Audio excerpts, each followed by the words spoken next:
What is up, everybody? Patrick Connor here, and welcome to the Knuckles and Gloves podcast. It's Halloween season, spooky season, costume season. I'm here with my boy Aris Pina. He's also known for his costumes and sense of style, anyway.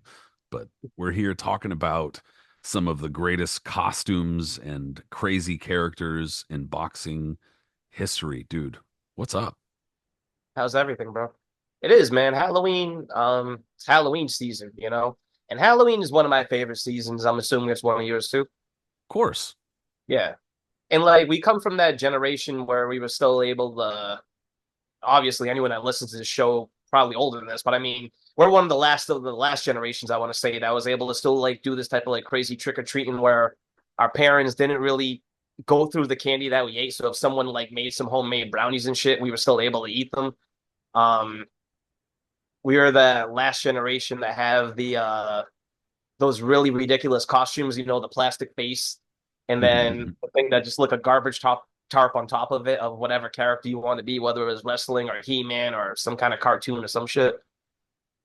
Those people probably made a fortune off of those, right? Think about that. As simple as they were made, generational worth for all the ones that were sold during that decade and the Where decades before. think about how many motherfucking, I mean, they still have some of them now, but think about how many motherfucking costumes was just the plastic face with the string Yeah. and it's just like eyes cut out. And then they would just like have some of the most bullshit clothes, and be like, I'm He-Man, I'm fucking whatever.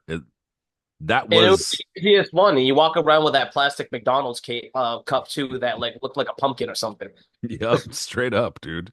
Yeah. But And, also, or, yeah, I mean, or you just use your fucking pillowcase. sure, that was always the more better one. But using your pedal case, using your pillowcase, if you are out alone, made you a higher probability of getting jacked. Because if you're carrying Unfortunately. a big ass thing of candy like that, you know, Yep. high priority target right there. I almost got caught a couple of times as a kid, but that's another story. Anyways, Halloween's always a good time. You know what I mean? Like it's always just a fun time. And that being said, you know, boxing has its history with Halloween as well.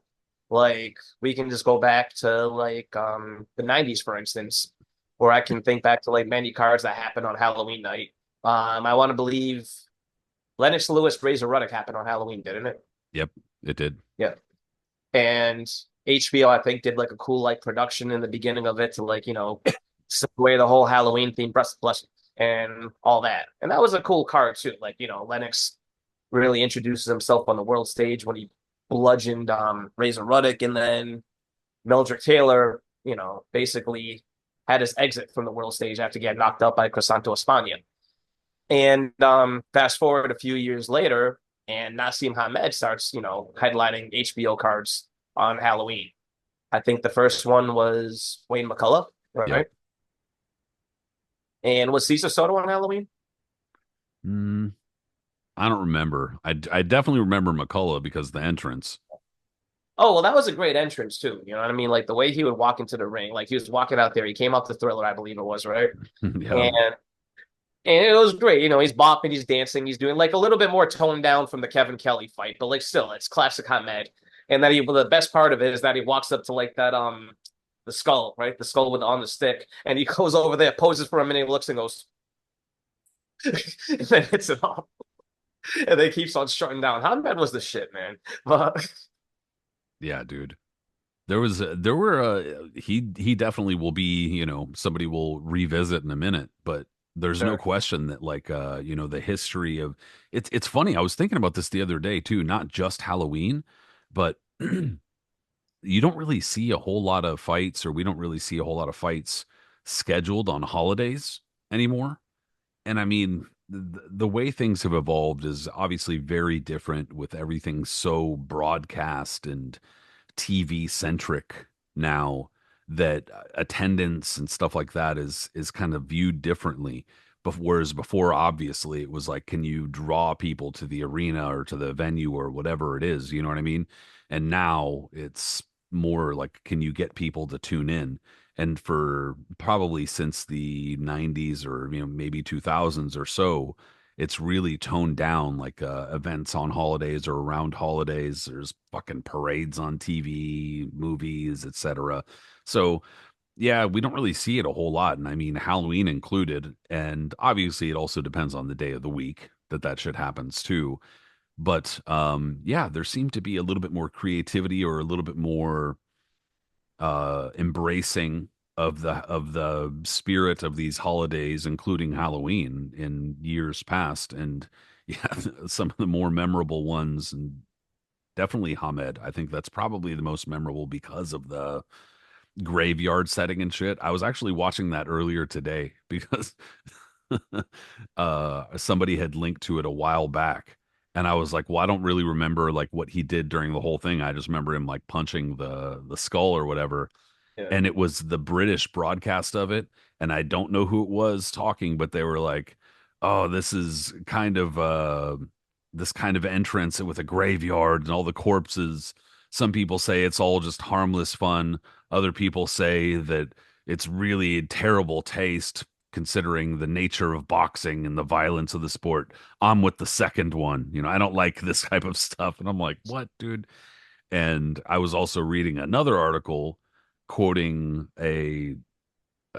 another old promoter from Philly who's still alive, whining about ring entrances and not liking ring walks and shit like that. And I'm just like, man, I love them. I always have. It's not anything new. We'll talk about this in a minute too, but just adding to the spectacle of it, I think that's like the correct adding to the spectacle of it, not the fucking seven national anthems, saluting the fucking in-ring dictator with a belt. This is not the good pomp. Like the good pomp is like leaving it to the fighters' creativity and like expressing their personality. That's the type of shit I like. But that's what we're talking about today. The costumes, the characters, the crazy ass guys that were, and potentially the women as well that were going wild with their shit. Does that promoter, does his first name rhyme with hustle? Yes, that's what he fucking did for his entire career too. Okay, just making sure. So, but yeah, there's always been like, the thing about boxing is that as much of a popular sport as it's always been, boxing has been open to basically anybody. It is not like, closed its doors to any type of inclusion when it comes to like its type of characters. Whether they're bad people, they're, gangsters and this and that we've discussed before, how they run boxing. That's one aspect. Whether it's just, fighters and this and that, or, the type of fans that come in here. But it's the fighters too that like, the ones that are always over the top that people usually remember the most. They don't even have to be the best fighters of all time. You know what I mean? But there's some of the most memorable ones just because of their antics, just because of how they dressed, how they fought, whatever it may be. And years from now, after that, people are going to look back and they may not be in the Hall of Fame or anything like that, but they're just like, oh shit, do you remember when so and so fought and you used to see him do this? Well, of course I do, man. That was the best thing you would watch. And so, like, those are the ones that always keep your attention. When I was a kid getting into the sport, those were the early guys that I would always like that first attracted me to them, to the sport. Like, sure, I watched Oscar De La Hoya, right? And, I knew George Foreman, obviously, and, Mike Tyson and heavyweights and so on and so forth. But, like, there was always other guys, too, where the first time I saw them, I just automatically remembered them. Even if I didn't know their name, I just knew them. So, like, that being said, like, the first dude I could bring up is Jorge Paez. Paez is one of the most recognizable guys I remember as a kid. Just even before I started really watching the sport, I just saw him a few times on TV, flicking around channels and boxing would be on network television and whatever it may be. And like he stood out from his crazy long trunks, which would be all the way down to his ankles sometimes or not, and the frizz that would be all over it. His crazy hairstyles that he would come in with, whether some people said that he would be like putting in he would shave in, quotes and stuff that would not be like, well suited for television or anything else like that. But like, and how he would come dressed up. He would always come in a different costume and all that type of stuff. You know what I mean? A little bit smaller than Camacho. And he came in on the scene a little bit after Camacho. So, but that being said, he was still there on the onset of network television in the late 80s and just a major star. You came from like a background of loving wrestling when you were Yeah. little. And so I mean like it makes sense. You know what I'm saying? Especially in the 1980s. I mean, I liked it, but I wasn't as into it as you and I didn't know all that much about it or follow it really. My older brother did for a bit, but regardless, I was still attracted to that kind of spectacle because if you're growing up in the 80s, that's all that shit was, dude. Cocaine induced neon muscle, fucking sweaty patriotism. Like that's that's all that fucking shit was, bro. And I mean, but that kind of loud character and brash, that outspoken shit, that obviously led into what we had in the 90s. But in the 80s, that's what would they really marketed to kids without question. Excuse me. So it would make sense that like in wrestling that we would like pro wrestling, we would like Hulkamania, we would like the Ultimate Warrior and all these type of fucking bright and big muscly loud fucking characters, and then how they would be able to very easily grab your attention doing similar kinds of things. And obviously the history of that goes back, we'll get into that, but specifically with Jorge Paez, it makes sense. He did the exact same type of shit, just like dressing up as different characters, being a different character. Uh, and a lot of it comes from his history being from Mexicali. He grew up in a family where his family was in a traveling like carnival or circus. And so he and his family members would like switch stuff that they would do. So he, for instance, could juggle. He would sometimes dress up as a clown. He could do acrobatics. I remember there was video of him on the trapeze.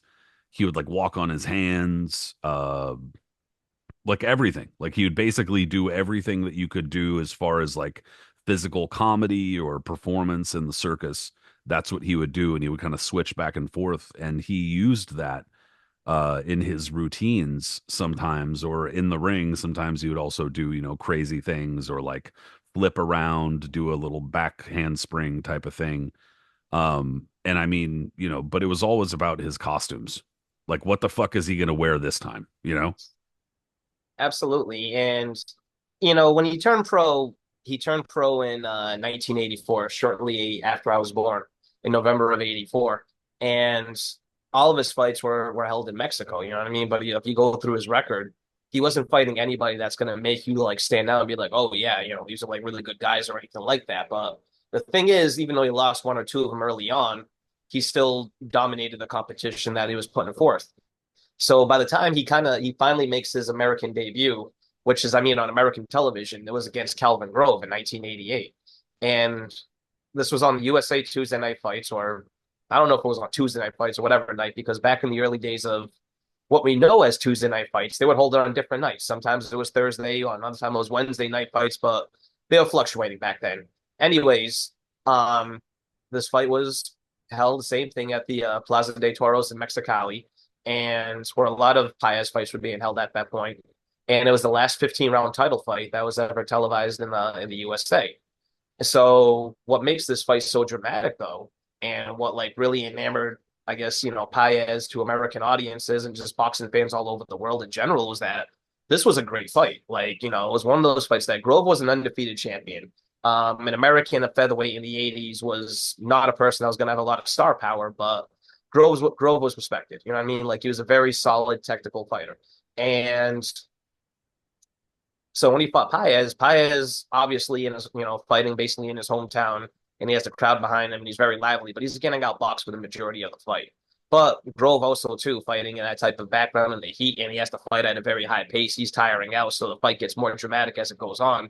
And then, since it's the last 15-round fight, it kind of gives you like old timers would just be like, oh, if this was only 12 rounds, this wouldn't have happened. In the last round, Grove gets dropped. What was it, three times? Yep. Yeah, Yeah, he rallied. round 15, Paez really just stepped up the gas again and dropped Grove three times in the last round. And that's what secured him the win. If he didn't get that in the last round, he wasn't going to win that fight.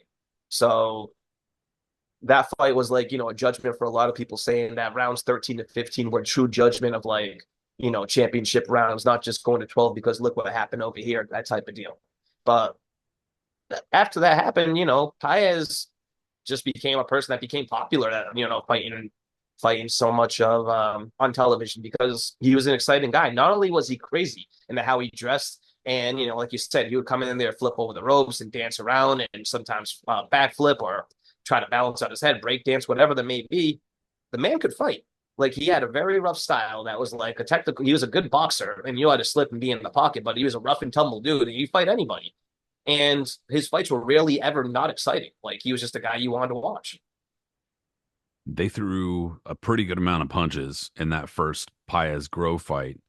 And but then Paez was also a guy who in a couple of other fights uh didn't, I don't think, set the record, but was like either part of the record or was like within a couple, a couple notches of the punch record and stuff like that in championship fights.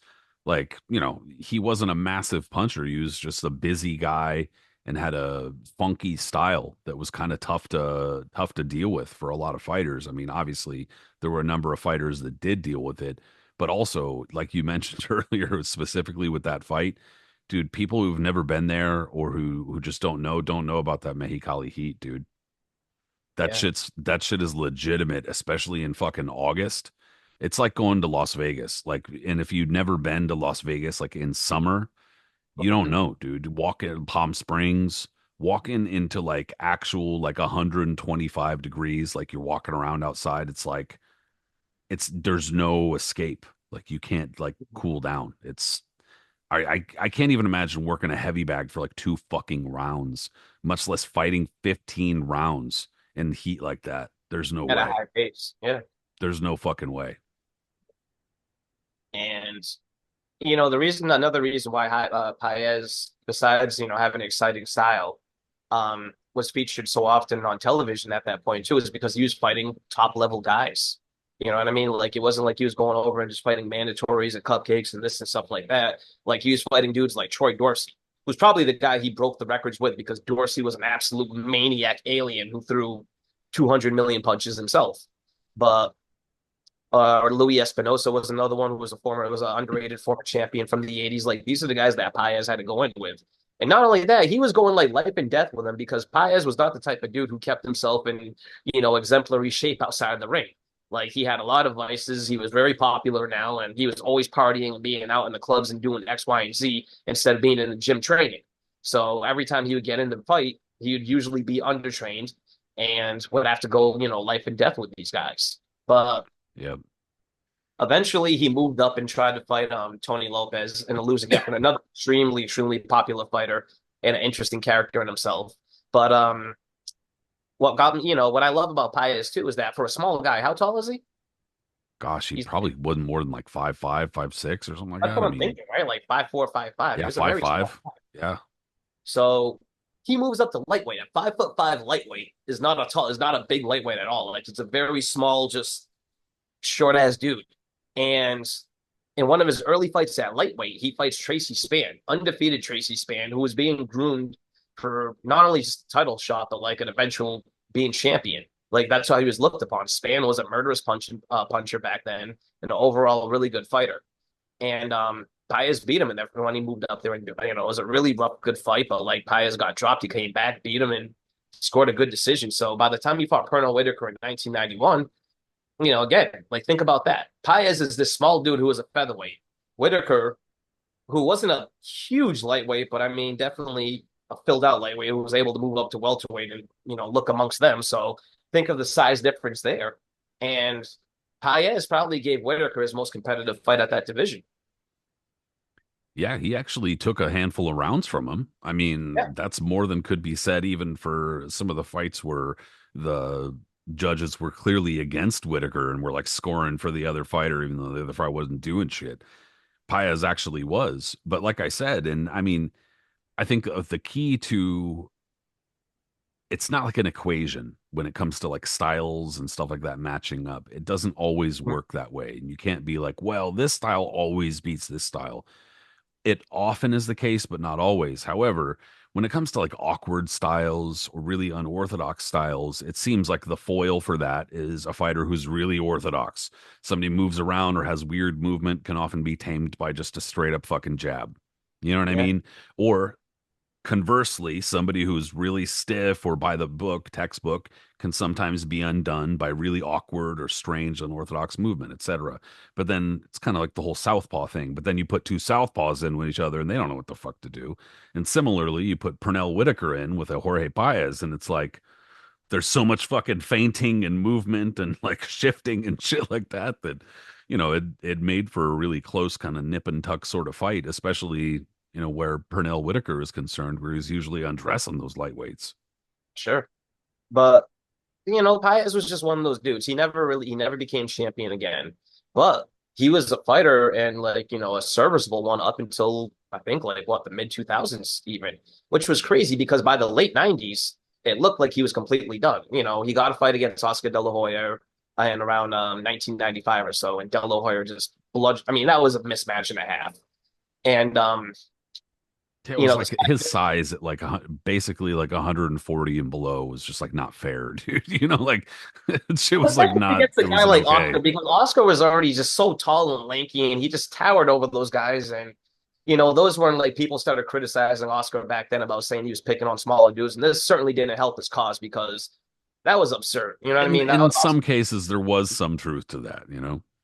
well, definitely in his early days at lightweight. I mean, like everybody that he fought, with the exception of maybe Rellis and I guess to a degree Gennaro Hernandez, and even he was moving up from 130. Oscar was bigger than, like much bigger than. They were moving up. Like Jesse James Leha was being dwarfed by him, and he really didn't fill out into being lightweight junior welterweight until years later.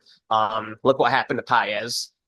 John Molina was never really big. Like think about that's that whole thing. Anyways, though, yeah, that was bad. He got knocked out from there. And then soon after, like Angel Manfredi and others were like beating him up. So it looked like it was going to be the end. But, he kind of did what Roberto Duran and Larry Holmes and a few other, old timers would do is when they would come back after a few years, they didn't pick on the best competition, but they kept on winning. And they could do that for a number of years and make a serviceable life out of that. Yeah, yeah. Scoring some of their television fights get, televised, some of them don't.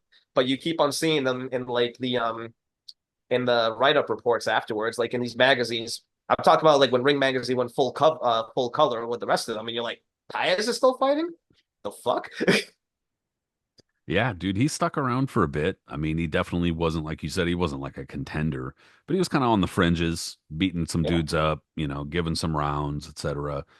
I have no idea what he's up to these days. I mean, I saw a bunch of his sons, Jorge Paez Jr.'s fights live in the early 2000s because he was a guy Oh that yeah, they they were were trying pushing him. I to. remember that. Yeah. Yeah, they were pushing him pretty hard, and he also fought in East San Diego a handful of times too. So, which was kind of weird. Like that was when Saquon was starting to get into boxing promotion and shit like that. I don't think they've really done anything with that anyway. But yeah, dude, Jorge Paez, that's a really good one to bring up, no question. Would you quick question, would you put him on the ballot? I mean, there's so many other guys I would put before him, but just like when you look at the Like ballot too, when you think of some of the guys that have made it on it, I don't know. it's like I'd like to, you know what I'm saying? But like if I'm going to be criticizing the other fighters that are getting on the ballot that probably don't deserve, then probably not. Agree. Like he's I, not super far, but yeah, I don't know. I was just always a major Paez fan. Not that I would ever vote for him anything, but like, dude was around for a while.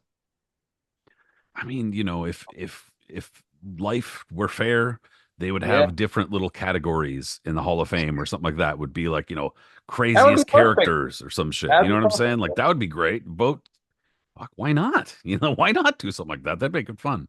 I mean, But the way the Hall of Fame is right now, bro, would it be that bad if they did start doing these little offshoots with it? But whatever. yeah, it would be too creative, too forward thinking, too good of an idea. Place is a dump. Anyway, so so yes, no, Jorge Paez is really good one to bring up. Since you already brought up Camacho, let's just go down that road because it's a similar weight class, not too far apart as far as the eras in which they fought, and yeah, very similar in terms of characters and crazy style, funky, blah blah blah. I think Camacho obviously is far more well known, was a greater fighter, etc. but they each had that similar outlandish kind of like fucking coke fueled type of, like chatterbox type of shit going on. But I mean, actually, we didn't even go through the kind of repertoire of Jorge Paez's costumes, dude. Like Oh we shit, talked yeah. yeah, we My talked bad. about a couple of them, We but just dude, he's talked got about like just seeing how yeah. we had the wedding dress. He dressed like a nun. I think he did that 2 or 3 times. He dressed like a nun, I want to say, for the Manfredi fight. I remember the wedding dress. He dressed up in like Batman one time. Yeah.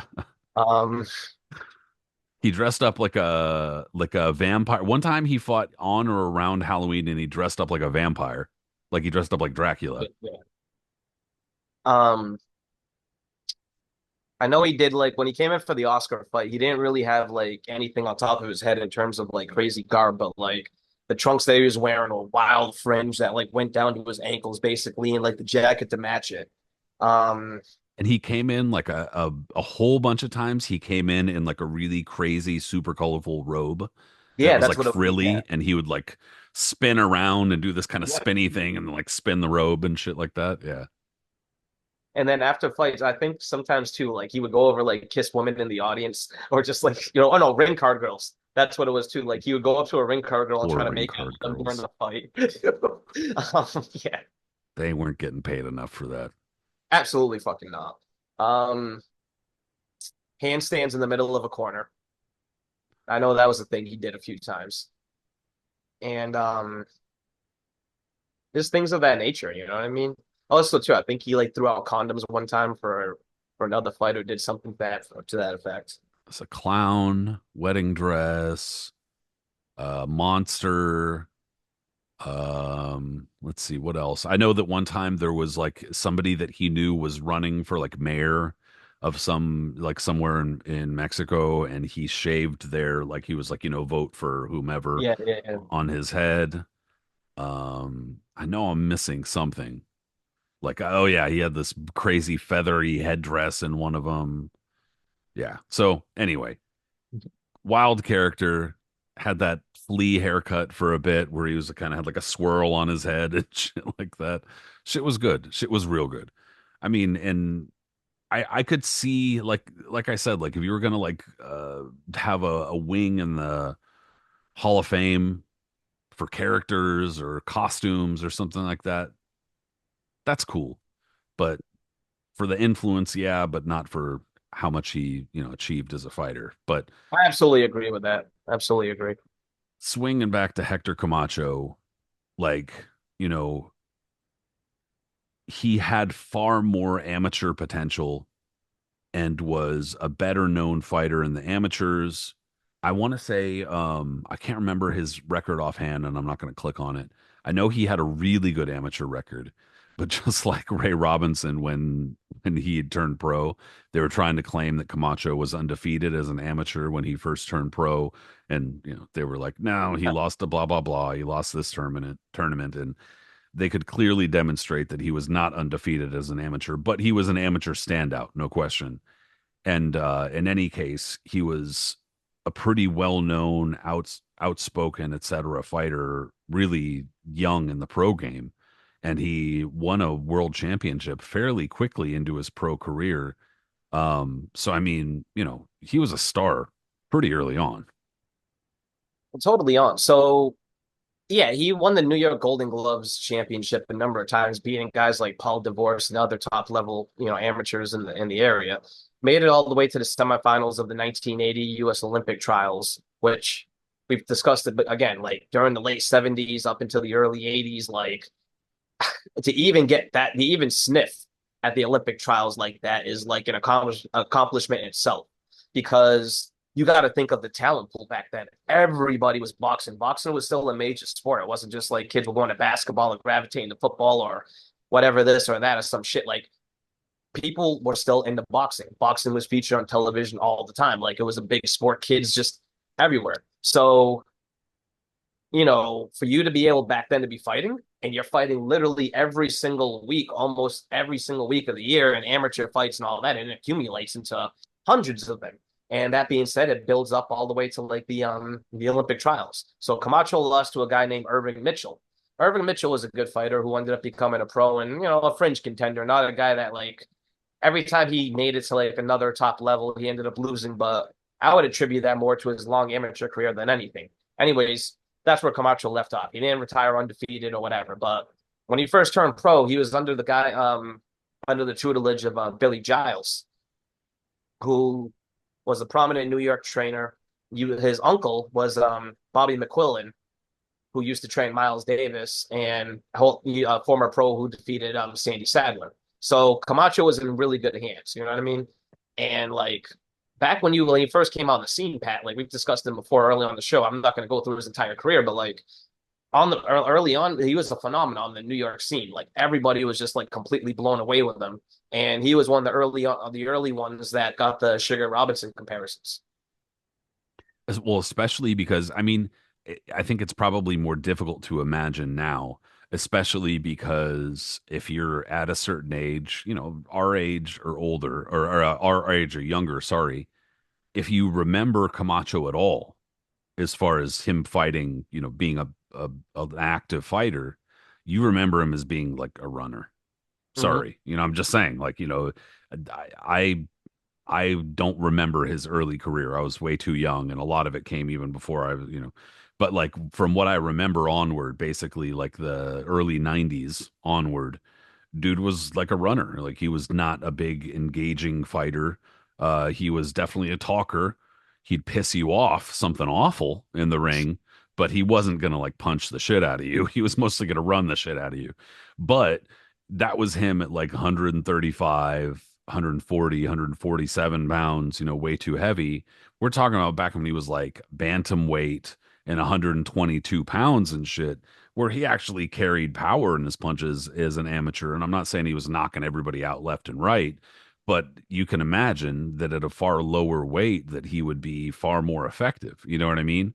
But he had always, basically from his early pro days on, dude was getting into stuff. He was getting into some stuff. I mean, Camacho was born in what, Spanish Harlem, right? I'm pretty sure. Now I got to look, but no, he was born in Bayamon, but I know Okay, that I he mean, grew he up was in New like, I mean, York. like raised, well, yeah, raised, born and raised, like not born, but like raised in Spanish Harlem and Yeah, all I that. know Like, he grew up in New York. yeah, Yeah. just a rough and tumble dude who came from very humble beginnings and just already dressed flashy as a kid. Like everyone always said, he kind of stood out from the way he dressed and kind of acted and stuff like that. So he was kind of easy to try to be picked on, but he was always the first one to throw it out and beat someone up too. And he was also really big, I think, in they said in like Bruce Lee films. Like he would always be at the movie theater watching the karate films, just getting into that. And you can almost see that in his explosiveness early on and the way he used to fight. But like, when Camacho first came on and like he was going through the competition, people were just, I mean, it was incredible because not only was he knocking guys out or sometimes going the distance, but just completely dominating them.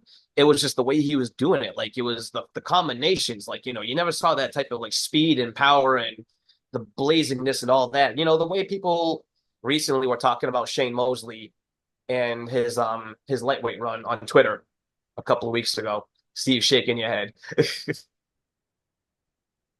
But it's like the way people were talking about Shane Mosley's lightweight run on Twitter recently.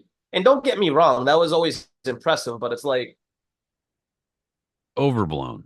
It's okay. oh, yeah, just had to take a sip of water. But like, yeah, a little overblown, but it's like, Camacho was even more impressive. What the way they were describing Shane Mosley, that's what kind of Camacho looked like when he was first coming up. Like I wasn't there to watch that. I wasn't even born yet. And, by the time Camacho was still Camacho, I was way too young to even know what boxing was. But like those early clips, all you got to do is go to YouTube and watch them, man. And he was just incredible. Like the defense was there, the power was there, like the combinations, everything he did, it was just like it looked so natural and perfect. So by the time he finally fights for a title in 1983 against Bazooka Lamone, um, that's probably one of his best performances. Lamone is definitely a spent bullet at this time. The guy has been through the ringer with Bobby Chacon and every other featherweight junior lightweight you can imagine during that time. But Which is especially crazy because he fought another like 15 years or some shit, bro. dude, he's still all right. He still had 7 years to go before he pants Sean Mitchell. All right. Yeah, Todd, that was definitely up there for some of the craziest shit that ever happened. And he was trying Okay. for it for like 4 rounds straight. He was like leaning down trying to do it. Like everybody knew he Just was going to do it. just catching combinations to the face over and over. Mitchell was like, "What the fuck is this guy doing?" Until he finally grabs him and is like, "You know what?" Oh, and poor Mitchell was wearing like it looked like tidy whities under it. Yeah, that was bad. But for a guy that was already past it and like was ready to be like really taken over the ledge, Camacho did exactly that. He didn't just pack out and box like, say, a Shakur Stevenson would have done and been careful and pick his spots or whatever. Like, he went in there and just blew him the fuck out. Like, Lamone probably had never seen anything like that. He looked absolutely bewildered. You know what I mean? Like, there was 15 punches coming in his face. And that was like Pete Camacho. He did that. Then soon after, he moved up, and then he fought Jose Luis Ramirez. And same thing now. Camacho now is definitely a personality in boxing. He's one of the rising stars in the sport. He's been featured on television numerous times, and his flamboyance is on full display. Like, I think one of the first times he was featured on HBO, they went back to his old neighborhood, and this was the first glimpse that we saw of him and his antics and what he could, his dark side, so to speak, right? Because he was talking about how he was growing up, and he said that how he would walk down the street. If he walked down the street and he saw someone beating someone with a bat, he would stop, and instead of stopping them, he would say, "Jesus Christ, hit him again, hit him again." And he seemed almost giddy the way he was talking about that. And I'll make you raise an eyebrow, obviously, but I mean that was almost like a sign of things to come with him in terms of like his outside the ring troubles and like how his mind would operate and things of that nature. Like Camacho was always the dude who always kept a foot in the streets as well. Even though he was out there, and living the glitz life and like being a celebrity, he always kept one foot entrenched. And the proof of that too was how many times over the years they wound up having to do these like rehab image stories on Camacho where he had pledged that, well, this time my wife has made me promise that I can't be getting in trouble no more, and this type of stuff. And it was like every like couple of years there would be this type of, you know, this time it is the mature Hector Camacho who's returning to the ring type of shit. And it's Mm-hmm. like, what, dude? Come on. You said that 2 years ago and 2 years before that. And he clearly had demons from a pretty early age. And like I was just saying, it happened to a lot of athletes, a lot of celebrities, a lot of everybody in the 1980s, dude. Shit went wild and a lot of shit went sideways for a lot of people. And he definitely got caught up with that. But what really also derailed him in the ring, I mean, he was successful for years after this, but it derailed his image. It derailed him as far as his style. And I mean, it's kind of become somewhat of like a urban legend type of status thing for the career of Hector Camacho, but it is kind of true when you look at his career, and that's the Rosario fight. Oh, 1,000%. So that's what I was going to get to is that he looks amazing against Lamone. He looks absolutely incredible against Jose Luis Ramirez.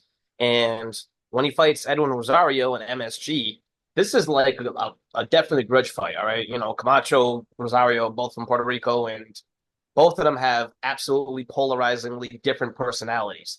Camacho is Different loud and styles, yeah. styles, different everything. Camacho is loud and obnoxious and just over the top and zany and loves the attention. And Rosario, on the other hand, was just much more quiet and stoic and kind of kept to himself and whatever it may be. Like he was very popular and all that, and he definitely had his own demons and nightlife himself too. But he didn't really put it out there in the public like that. You know what I mean? When you talk to him in interviews and everything like that, he was much more low key. And so they didn't like each other. They just didn't like each other. You know what I mean? Both the same division, rivalry, everything like that. But kind of like how Eric Morales was supposed to beat Barrera in their first fight. It was a big fight, but everyone just kind of assumed that Barrera was on the downside and Morales was on the up. So it's going to be like, emphatic victory. That's how this was supposed to be too. Like, Rosario was still a major fighter and everyone loved him, but he wasn't expected to win that fight. Camacho was supposed to win that and win it, pretty impressively. And instead, Rosario hit him with that, what was it, like round 6 or whatever, hits Camacho with a ridiculous right hand that Camacho's credit, he took it. I mean, Camacho had an incredible chin, but like he takes that and his career is forever altered from that. Like, you can see it in his eyes right there. He was just like, what the fuck? You know, and he couldn't take that. It was just like, oh my God, like, I never want to get hit like this again. And he got beat up. He got beat up nastily in that fight. He was marked up, he was bruised. And it was one of those afterwards that he said it too, kind of like how he said something to the effect of how Victor Ortiz did when he lost to Maidana. Remember when Ortiz lost to Maidana and he was like, I don't think I deserve to get beat up like this, or I don't need to. Camacho said something to that effect too. Was like, I got, I don't like my face getting messed up like this. I didn't like this at all. I don't want to get beat up like that again, and I don't need to. And he did it. So I actually think this is. I just thought of this right now. This is an interesting turn in his career because before this, right? Because we were just, we're talking about Halloween costumes, how people dressing up. Think about this. Before the Rosario fight, Camacho was flashy, right? And he did dress up a little zany. Like before in the Ramirez fight, I think he wore a Puerto Rican flag like cape, almost like in the vein of like Superman or some shit, and all that. But it was more so just like very sparkly stuff, like kind of like the '80s. You know what I mean? Just Yeah, flashy, flashy. very bright, flashy and bright. Nothing like out of the ordinary. Like what the fuck is he wearing? It's just kind of something that you would see, like what Michael Jackson was wearing with his glove and everything like that, just over like that. But after he got nailed like that and his career starts turning, and that was becoming into the late '80s, into the early '90s, that's when you start seeing the costumes come out, even though his style has completely changed. So he's still out there, he's still being popular, and he's still bringing commanding attention. But it's more so now because of his outside antics and his costumes, not so much for what he's doing inside the ring. No, that's true. And that's a pretty good point, and I think it's true. Like you see far more outlandish type of shit. He had his let's see, he had his Yeah, the Native American costume. yeah, he had like the lion like loincloth shit. The for the Durand fight, he had the frilly feathers and top hat. He had the fireman.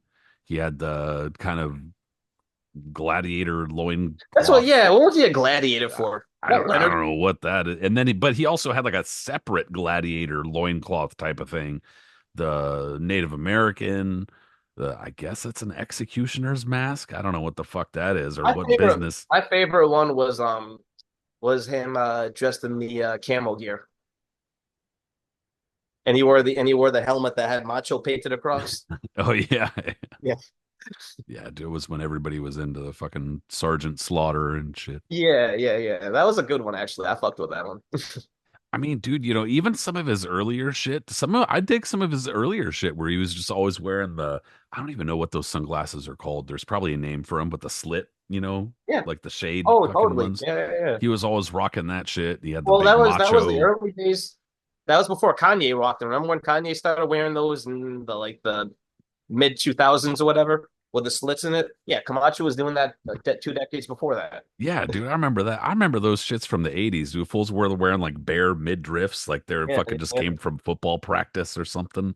The fuck were people doing in the 80s? I don't know, man. Crazy. He was wearing those in the same HBO pre-fight specials they would do on Camacho in the 80s. The same one that I talked about where he was talking about, if I see someone beating them with a bat, yabba yabba yabba. They were also showing him just in his fun sides too. Like I forgot the song they were playing in the back, some really popular 80s joint. But you would see Camacho get out of his car, tight ass jeans, the mesh belly shirt right there that That's he's what I'm wearing. saying. Yeah, like the Yeah. motherfucker looked like came from like football practice. And it's like, what the Or fuck like are he you looked like doing? Apollo Creed in Rocky 3. Remember Apollo Creed was rocking a bunch of those. If you got the abs, flaunt it, whatever. It's so like, and then he was wearing the macho thing, and he was like, and then he was talking. He was like, the ladies they want to see my body, so I want to show my body, and then like he's just giggling. He's like a kid. And then he gets out of his car and he puts his hands up. He's like doing the macho thing, and I don't even ah, remember what fight it was for, but at some point he was fighting in Miami and they did a fucking pre-fight fucking like workout yeah. video and the fool's like they set up like a ring on the beach and he's like dancing in the ring. He's like not even fucking hitting shit. He's just dancing the whole time. It's like, the fuck is this guy doing, dude? He was crazy, man. Like, I He mean, really was, but he man. sold himself, you know what I'm saying? Sure. And I always had a soft spot for Camacho, even when I became a fan and knew that he was boring to watch.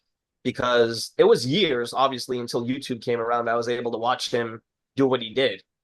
like um against, as a in his early days, right? But even like I later remember on, always hearing about the Rosario fight. yeah, Like people would say, "Oh, he was like a different fighter before then," and I never knew. But then you see it, and you're like, "Oh yeah, he kind of was." totally. And but even like I gotta give him credit, even though like he lost wide decisions to Oscar, he got the shit kicked out of him against Chavez. And others whenever like he really Trinidad, other stuff like that. He always went the distance with these guys. No one was able to ever stop him. You know what I mean? No one was able to like, keep them down except for De La Hoya for like a brief count.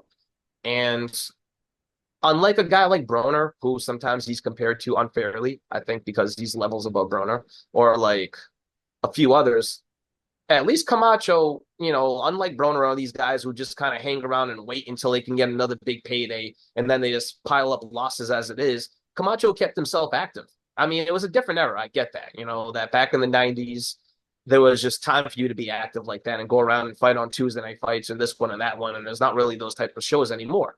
But Camacho was even like going off of television. It didn't matter. Like he was just being active, whether it was going to be fighting this place or that place, or fighting guys like Heath Todd or Homer Gibbons or whoever it may be. He was staying active, and staying active meant that he was going to stay, keep his name was going to be available if need be for a bigger fight.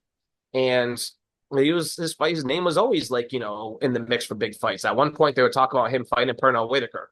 Thank God that fight never happened because that would have been awful. Um, right? That fight would have fucking sucked. Yeah, Absolutely that would have sucked. been an awful fight. And I mean, yeah, no, Welterweight Whitaker against Camacho, no, that would have sucked. Um, and there was other fights too that he was talked about until he finally got that Leonard fight that like, propelled him to the Oscar to the De La Hoya fight. But Camacho was just one of those guys that like real ones know he was a real fighter and he had a sad ending. I mean, it was like guy like again, he always just kind of kept one foot into the dirt and stuff like that. But like the way he went out, he wasn't supposed to be the one that got hit like that and anything, but just wrong place at the wrong time. It's sad because he has that type of personality that it would have been great to still see him ringside, which he definitely would have been in after fights and being around him, joking with Chavez. I'm sure him and all that, palling around with other dudes. You know what I mean? It's too bad. unfortunately, is sounds like his demons finally got to him. In a Yeah. fatal way. Yeah, dude. It's a sad ending, especially because he was very prominent in the 80s and 90s, you know, for being a multi-division champion, but being a character, having great costumes. Definitely some of the greatest and most memorable of recent years, no question. And his post-fight interviews, I'm not going to repeat a lot of the stuff he said in them were absolutely wild. Said words he wasn't supposed to say, this and that, but like um one of them I always laugh. It's probably one of his more less controversial ones, but it's still funny because he starts calling out everybody after the fight. And I was dating this Spanish girl at the time because I wasn't sure what Camacho said, but she started cackling hysterically because um he starts calling out people after it was after he beat Howard Davis, and he was just like, he was like, Mancini, I'm ready for you. Terry Marsh, remember that name? He was like, Terry Marsh, I'm gonna come get you. That shows mid 80s. Pernell Whitaker, he was like, yeah, you want some baby, come get it. And then he goes, Rosario, and he stops for a second, then he yells a bunch of stuff in Spanish really quick at him, and then he said besos, which I think means kisses. Yeah. Yeah. So, and he were like that, and then the girl I was seeing started cackling. I was like, "What?" I was like, "What do you say?" She was like, "She just talked a bunch of shit to him." Yeah, you also got to beware with the hand gestures too with Yeah, people yeah, who speak Spanish depending on where they're from because there's some funny shit they do with their hands that's supposed to mean like sexual connotations and shit like yeah, that. So yeah. you got to be careful. I don't know. It was just like ridiculous, and that was the Camacho though in a nutshell. Like he would always just say what he had to say during press conferences, like the one that they had with Pazienza, who was another absolute fucking ridiculous character. Um, Camacho threw a tampon at him and called him a bleeder, and then Pazzi Pazienza passed him a tutu and called him a dancer, and it was just like Jesus Christ, dude. yeah, I can't remember what specifically it stemmed from. I know that he did it a whole bunch of different times. It does obviously raise an interesting discussion. I'm not the one who's going to be deciding who gets to use such words when it comes to Puerto Ricans and Black Americans and shit like Mhm. that. It ain't up to me. I'm simply stating that it's an interesting discussion, but but Camacho, as many especially New York Puerto Ricans and Puerto Rican Americans do, use the N-word colloquially, and he did it in a number of different post-fight interviews. And before the Ray Leonard fight, I remember Ray Leonard, there's in one of the magazines, he's talking about, I'm going to punish him for using the N word. He shouldn't be using the N word. That's disrespectful. Ray Leonard is obviously Yeah, saying that, yeah. and wound up getting absolutely tipped up, which, it's the washed version of Ray Leonard. It was a washed version of Camacho, too, just far less washed. But I mean, yeah, the dude was definitely loose with his lips when it came to post fight interviews. That's for sure. Yeah, absolutely. And I'm not going to try to give him the benefit of the doubt saying that it's cool for him to be like dropping it the way he did, as loosely as he did. But that being said, I'll say that I don't think he meant it in a way that, like, say, Teofimo's been talking when he's been calling Crawford a monkey or something, as he did. I don't know if you heard that. Yeah, yeah, it's Yeah, uncomfortable. extremely. And that's just Yeah, a whole other discussion for another, you know what I mean? But like, yeah. No, I don't think Camacho meant it like that either. No, no, no. I'm not excusing Camacho for anything like that, whatever. But like, honestly, that was just him being him back then, and No, whatever. I can only say that growing up in Southern California, it was kind of like it felt to me like it was very well established and known by most, like most Mexican dudes, because most of the Latinos were Mexican, that you don't say that. Like Sure. you would have more license to say that shit than me, for instance, but generally speaking, you don't say that shit, and you will get checked if you do. However, when it comes to like Puerto Ricans, especially in New York and on the East Coast, like there's not as much checking when it comes to that. So it just happens. Well, And like I said, that ain't for me to fucking decide. I ain't in that discussion, but it's just something that some people notice. And when it comes to Camacho, did get him into trouble a few times. understandably, understandably.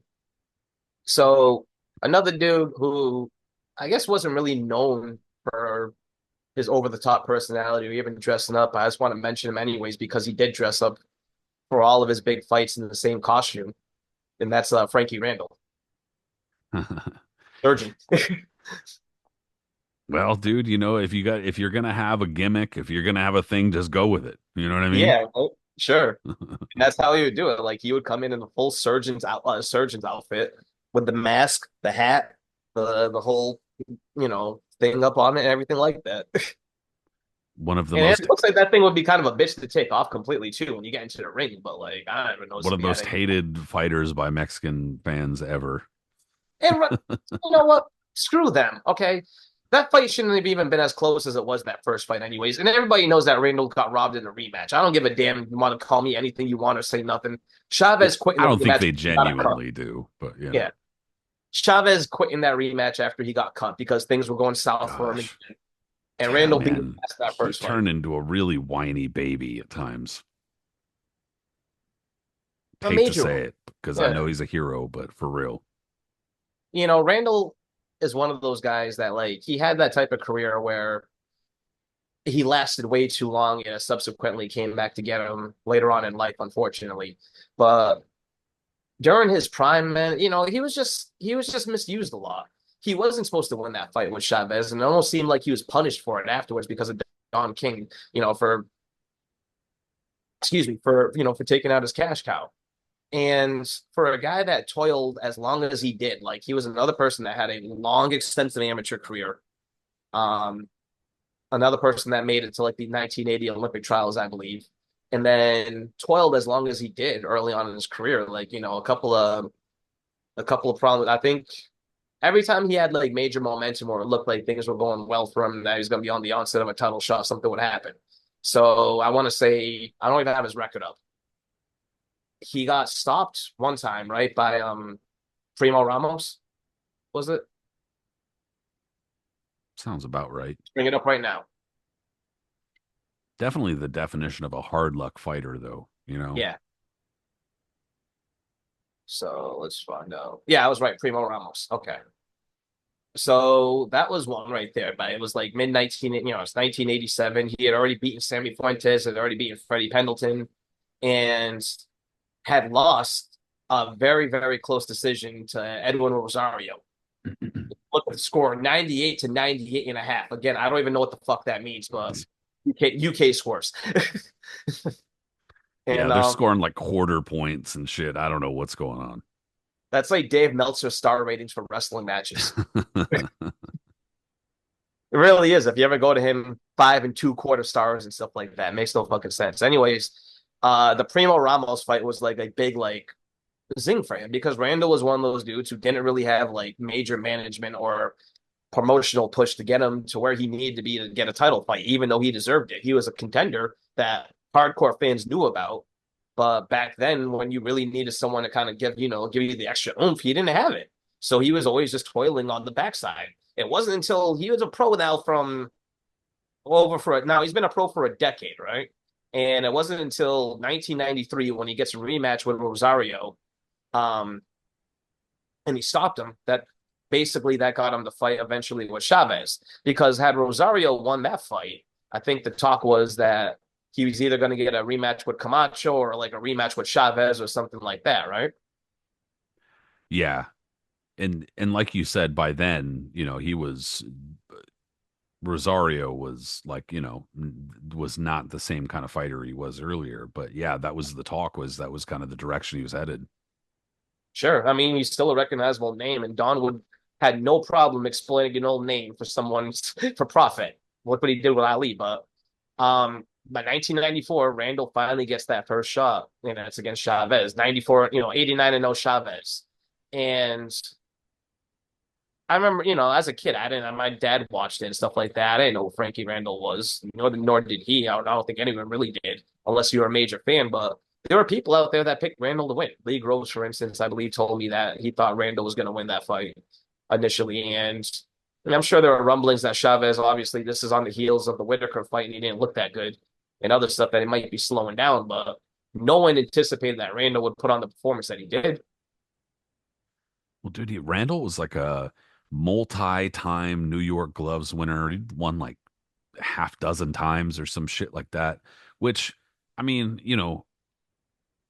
but we've talked about it before. In other eras, those kinds Mm, of accomplishments actually meant something or meant something different. Not to say that winning the Golden Gloves now doesn't mean anything, but it's a different accomplishment now. yeah. And in other eras, when you have like a crazy amateur record or like a whole bunch of Golden Gloves wins or like PL, national PL wins or those types, those things actually meant something in those times. And in any case, he was also, I think, was he on the Olympic team in 1980 before it or before they fucking I don't uh know. That was a boycotted? good question. I thought he wasn't. I thought he made the trials and like lost at the end. He might have made on the team. Well, in any case, I know that he was like a standout or whatever. So I mean, it's not like he was just some random guy. But that's what sucks is like that's kind of like the way he's treated even in hindsight, which is wild because he had a really good career. And going into the first Chavez fight, dude, he was like a wild fucking underdog, man. And the thing is, he boxed his ass off that fight, man. It was a beautiful performance. It's one of those that I can still watch to this day. And I've watched that fight hundreds of times because it's not like Chavez is completely washed. He put up a hell of a fight himself and, landed some ridiculous shots that would have taken out most guys. But Randall just was composed. He boxed well. He got through the rough patches and everything. And then when he finally dropped Chavez in round 11, I mean, that was like, Oh oh, damn. that's what it was like. it was it was crazy. Bless you. Thank you. Steve Albert, down goes Chavez for the first time in his career. Yeah, Like the he gets, look on Chavez's face too is like, oh yeah. And Bobby Ches, this is unbelievable. This is unbelievable. And then deadpan Freddie Pacheco. Oh, it's goodbye title, Bobby. Almost like he's like sad that Chavez got dropped. You know, Randall won that fight, man. He won it comprehensively. But then when you look at the scores, and this is what pisses me off, is still to this day, it was a split decision. One judge, from Chavez's country, from Mexico, scored a 113, 114 for Chavez, which is absurd. Chuck Champa scored a 116, 111, and that's after with like what 3 or 4 points taken off. So that means Randall would have won by 1 point if not for that. Fine, all right. At least he had the right guy winning. And then the last judge, Tomihara, has it. No, excuse me, Angel Luis Guzman has a 114, 113 for Randall, which means that if Chavez didn't lose those lose 2 points for low blows and get dropped, Randall would have lost that fight. Yeah, or at least if he hadn't gotten dropped, it would have been a draw. Yeah. Yeah, they were Like, doing everything they could possibly do to make sure that Chavez kept his fucking belt in that one, and they still couldn't do it.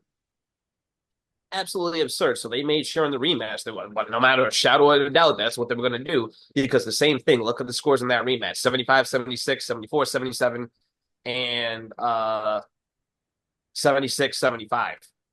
And it's like, again, if it wasn't for that stupid ass point being deducted from that dumbass rule that the WBC had, that if there's a headbutt and the guy that didn't get cut needs to get a point deducted, then Randall would have Yeah, retained. I still don't. That's the dumbest, fucking idiotic.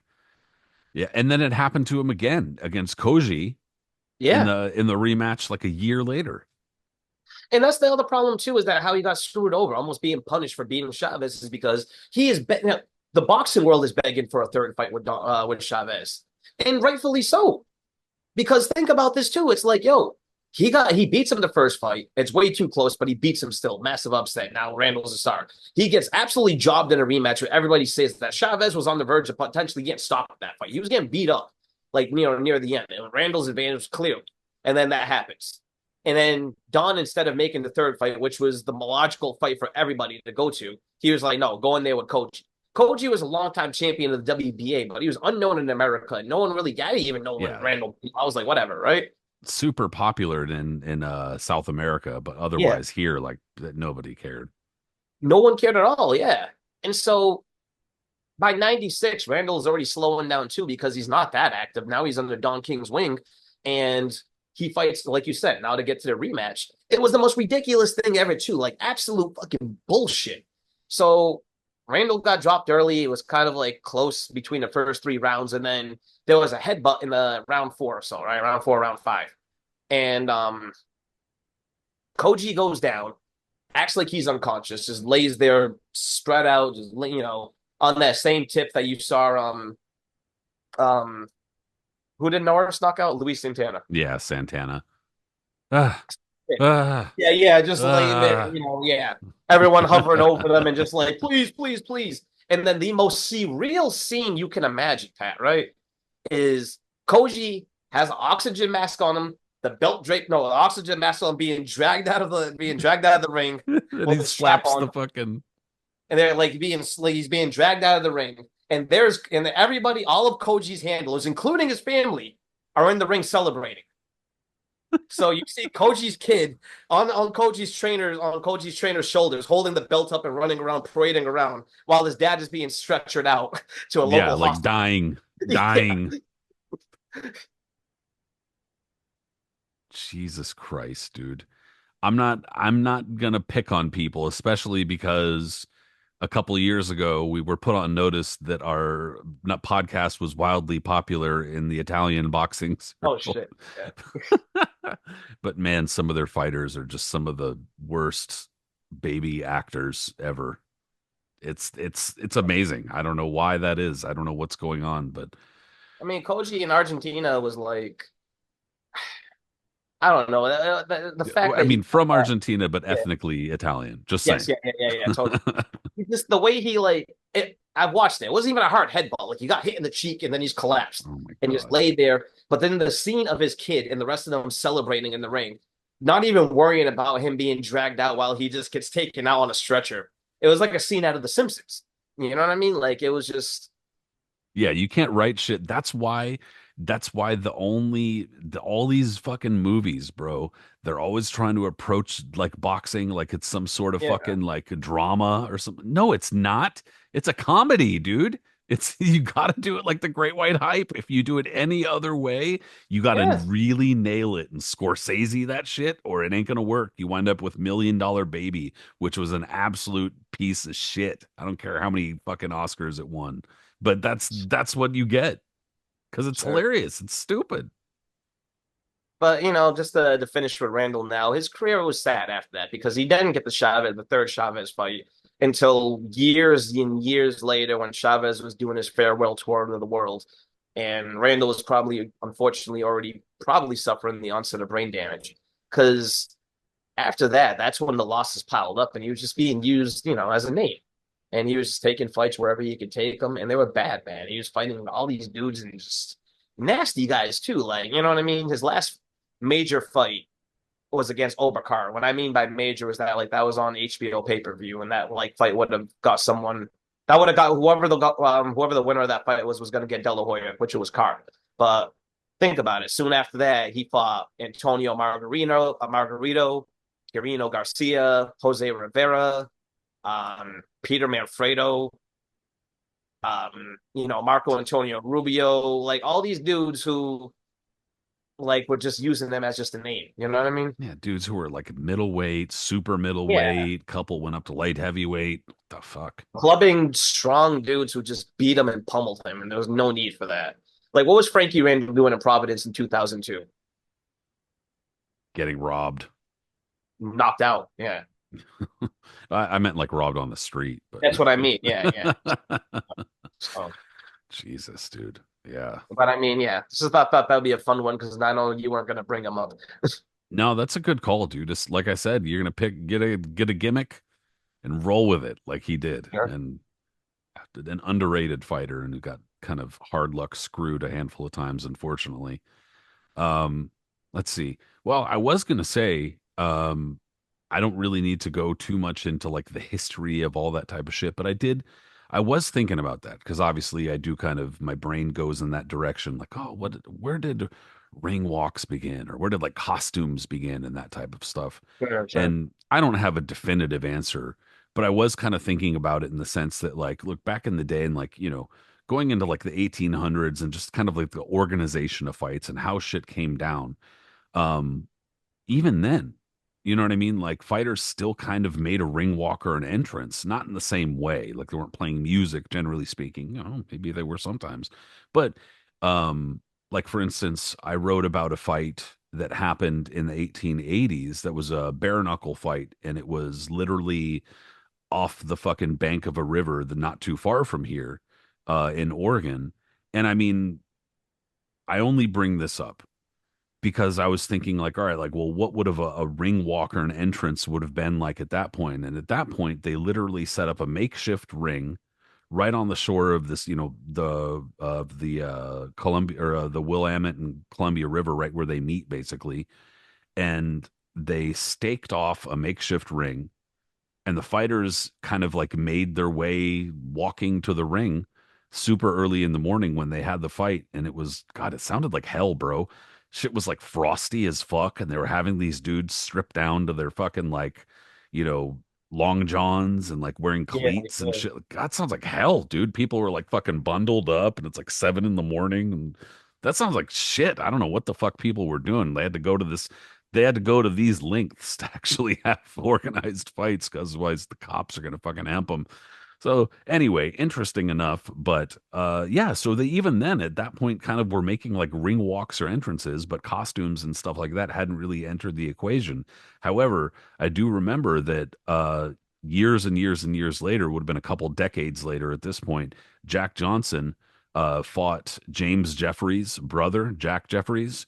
And when he fought him in LA, there's unfortunately no color photos of it. And actually, I don't think there's any photos of it at all, but there are news reports of it. When he fought him in LA, Jack Johnson literally walked to the ring in like the brightest pink robe that he could find, which at the time people were like, "What the fuck?"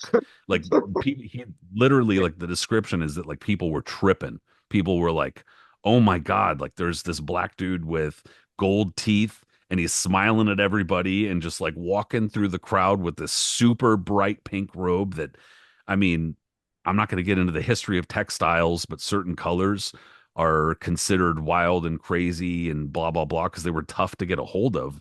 That's why purple is considered a royal color, because for fucking centuries you literally could not get purple clothes because the fucking hue you could not reproduce without get anyway. It's we're getting too far into fucking textiles here, bro. Point is, wild. Pink fucking robe. But then moving forward again a couple decades, I don't really think that that kind of thing was in style. You couldn't see shit like that on TV anyway. So like, when boxing had kind of transformed and gotten more packaged for TV, that type of shit didn't matter. They weren't going to be doing ring entrances. They weren't going to waste time. They needed to fucking save the time for sponsors, commercials, etc. So they really got away from a lot of that stuff really until Muhammad Ali. He was one of the people who really started changing that shit. Where this, as the story goes, he talked to Gorgeous George, who encouraged him. Like Gorgeous George used to come out to Pomp and Circumstance, Hmm. and used to piss everybody off playing to the crowd. And he, according to both Muhammad Ali and him, encouraged Muhammad Ali to piss off the crowd on purpose, wear flashy shit to the ring. He got the robe from Elvis. And then one of the more famous circumstances where he kind of helped popularize walking to the ring, the music, was the Ernie Shavers fight where he walked to the ring, the Darth, dun, dun, dun, dun, dun, dun, Yeah. and people were like, oh, because Star Wars was wildly fucking popular at this time. It was like a phenomena and shit, cultural fucking juggernaut. And so he walked to the ring to the fucking Darth Vader theme, and people went wild. And it really seemed to kind of develop after that.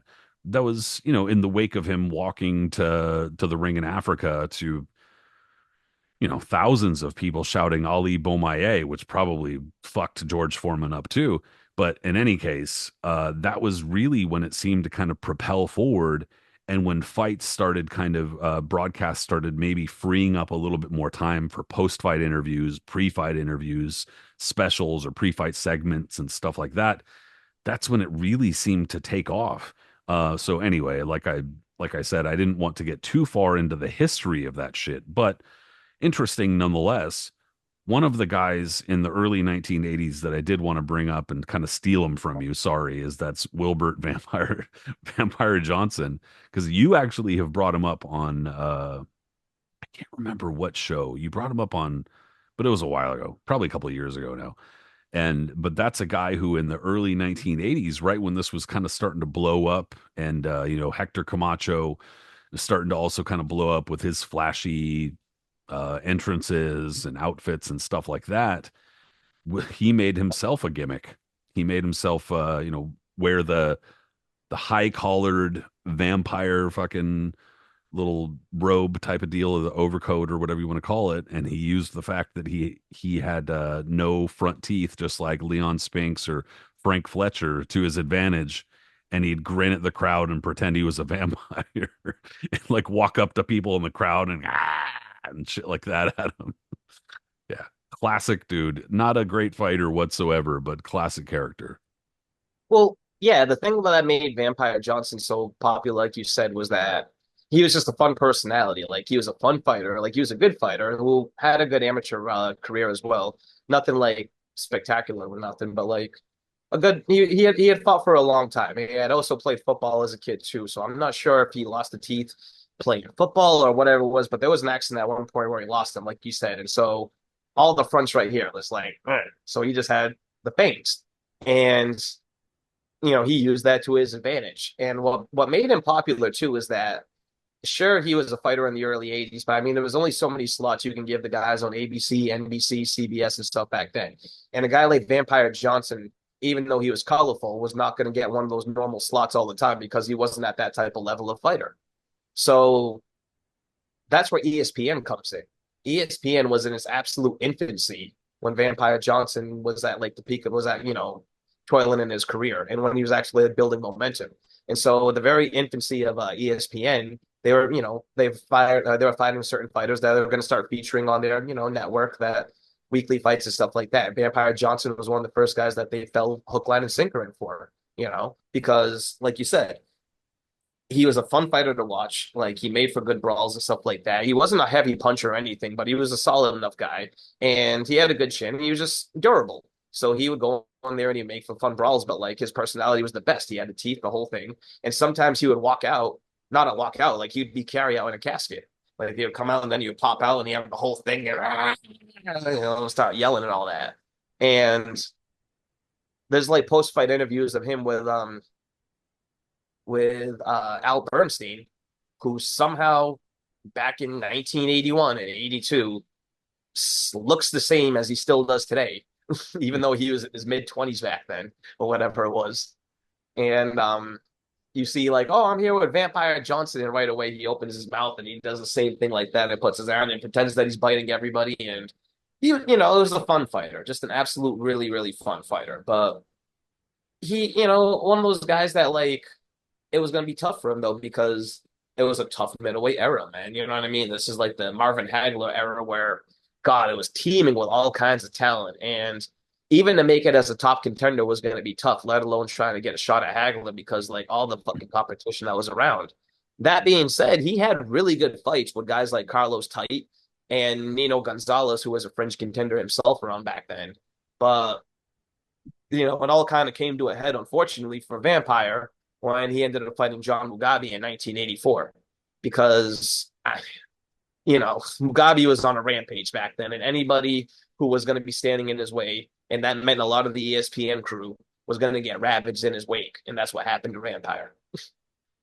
Yeah, it was. I think that you hit the nail on the head, dude. It was a fun middleweight era, and ESPN was an outlet that really helped. I mean, it really wasn't that different from now in the sense that like they preferred to have a title fight. They prefer to have a Mm-hmm. meaningful fight to televise if possible. And now there are just so many titles, you could just fucking do that left and right. But at that point, if you had an ESPN, you could televise a fight like a caveman Lee Cicero. You know what I'm saying? Like now, that's a tough sell. That's a tough sell to get that televised at all. And at that point, that was the kind of fight that could happen on an ESPN, and it was no big deal. And you could see more of those kinds of Wilbur Johnson characters, and Caveman Lee too, for that instance, or for that matter. But like, yeah, dude, it was a fun middleweight era. Vampire Johnson is one of those guys. Yeah, the remember when they had the well, you don't remember, and I don't specifically remember firsthand because we were fucking children, or if we were born yet at all. But ESPN had their own titles in the early '80s. Like they obviously weren't like, strict about it and shit like that, but they held their own little tournaments and then Mm-hmm. crowned their own like kind of ESPN champions and shit like that. And the middleweight division was one of their was like kind of like their crown jewel or whatever. But anyway, yeah, Wilbur Johnson fit right into that era perfectly, and he probably would have been pretty popular in this era, I would imagine. Oh, 1,000%, man. Johnson was just one of those good. He was a good guy. Like he had a good personality. He definitely said that to his own admission and his trainers and everything else that if he didn't train as hard as he could have outside the ring, and that was a detriment to his career inside of it, how it panned out. But I don't know if he ever would have been champion. Probably not, obviously. But like he was one of those guys that, like you said, you don't need to be champion to be like remembered.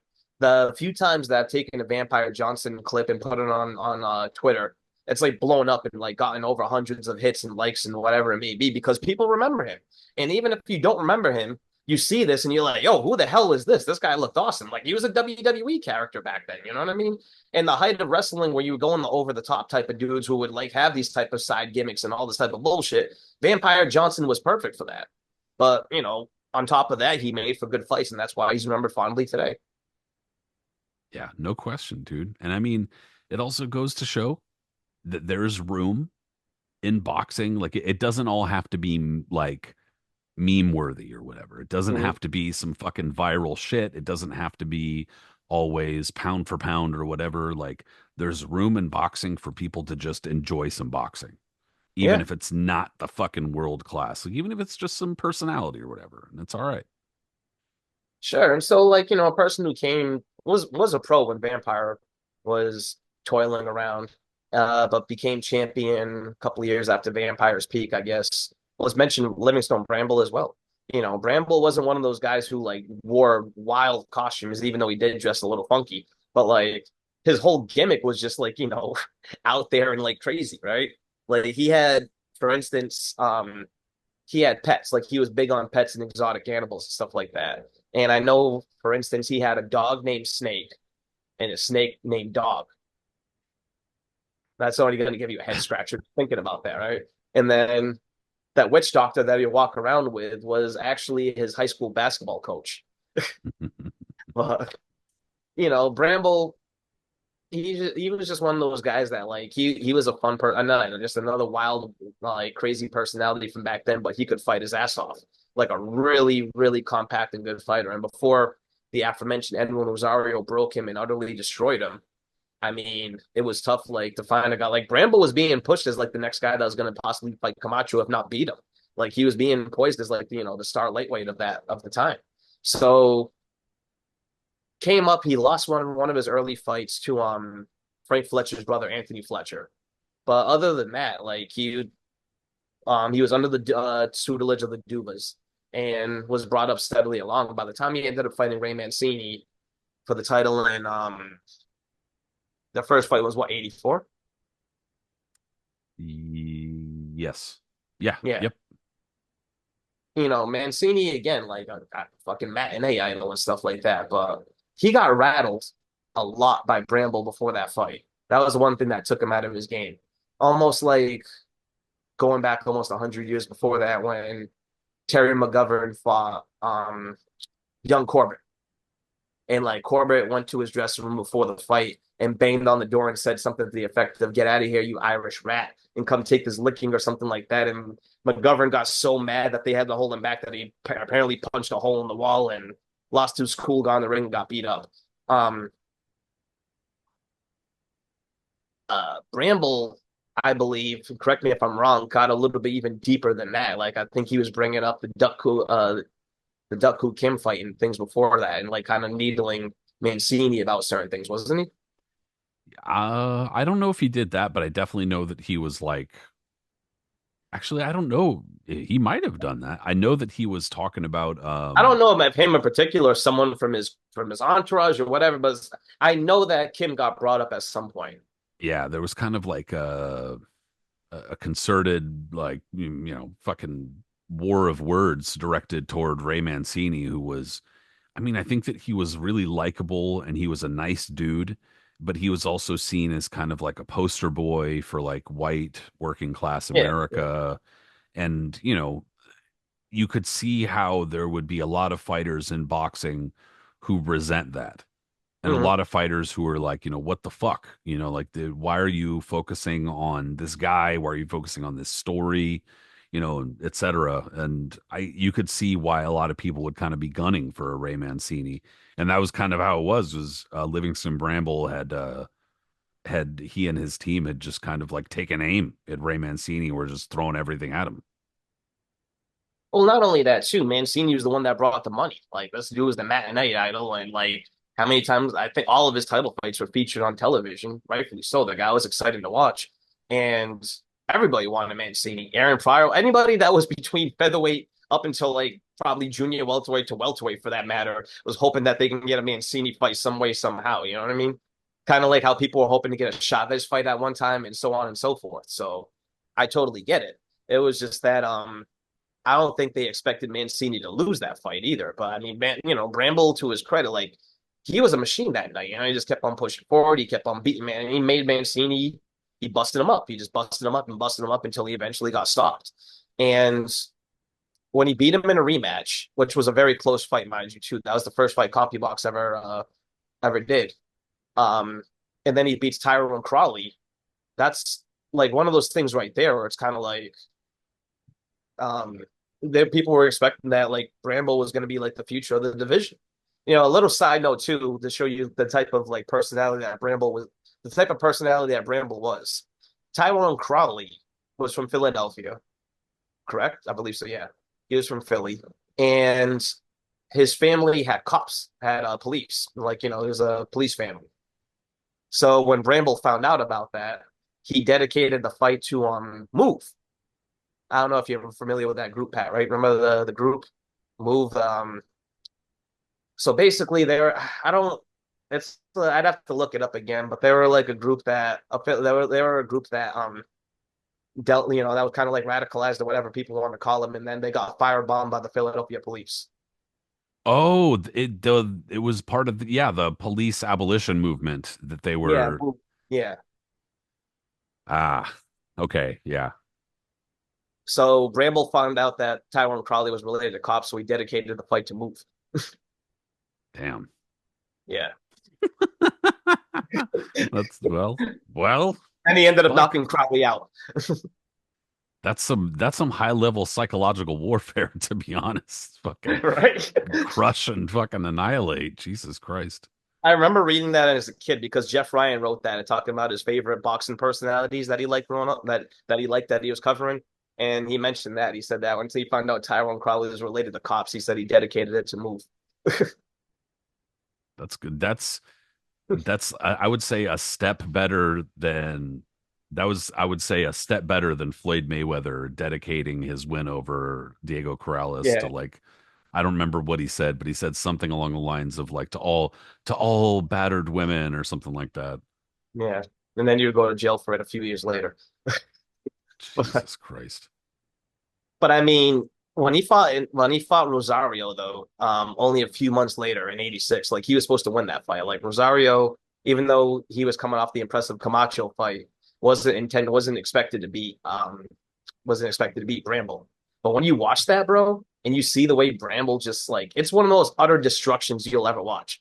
And I've said it before on Twitter, like it's very rare, almost never happens where you see a guy's prime get wiped out in 2 rounds like that quickly, right?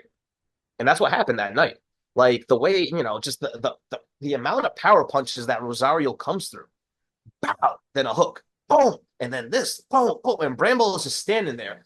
And you can see he's taking him, but he can't move. Like his body is just stiff after a while from it.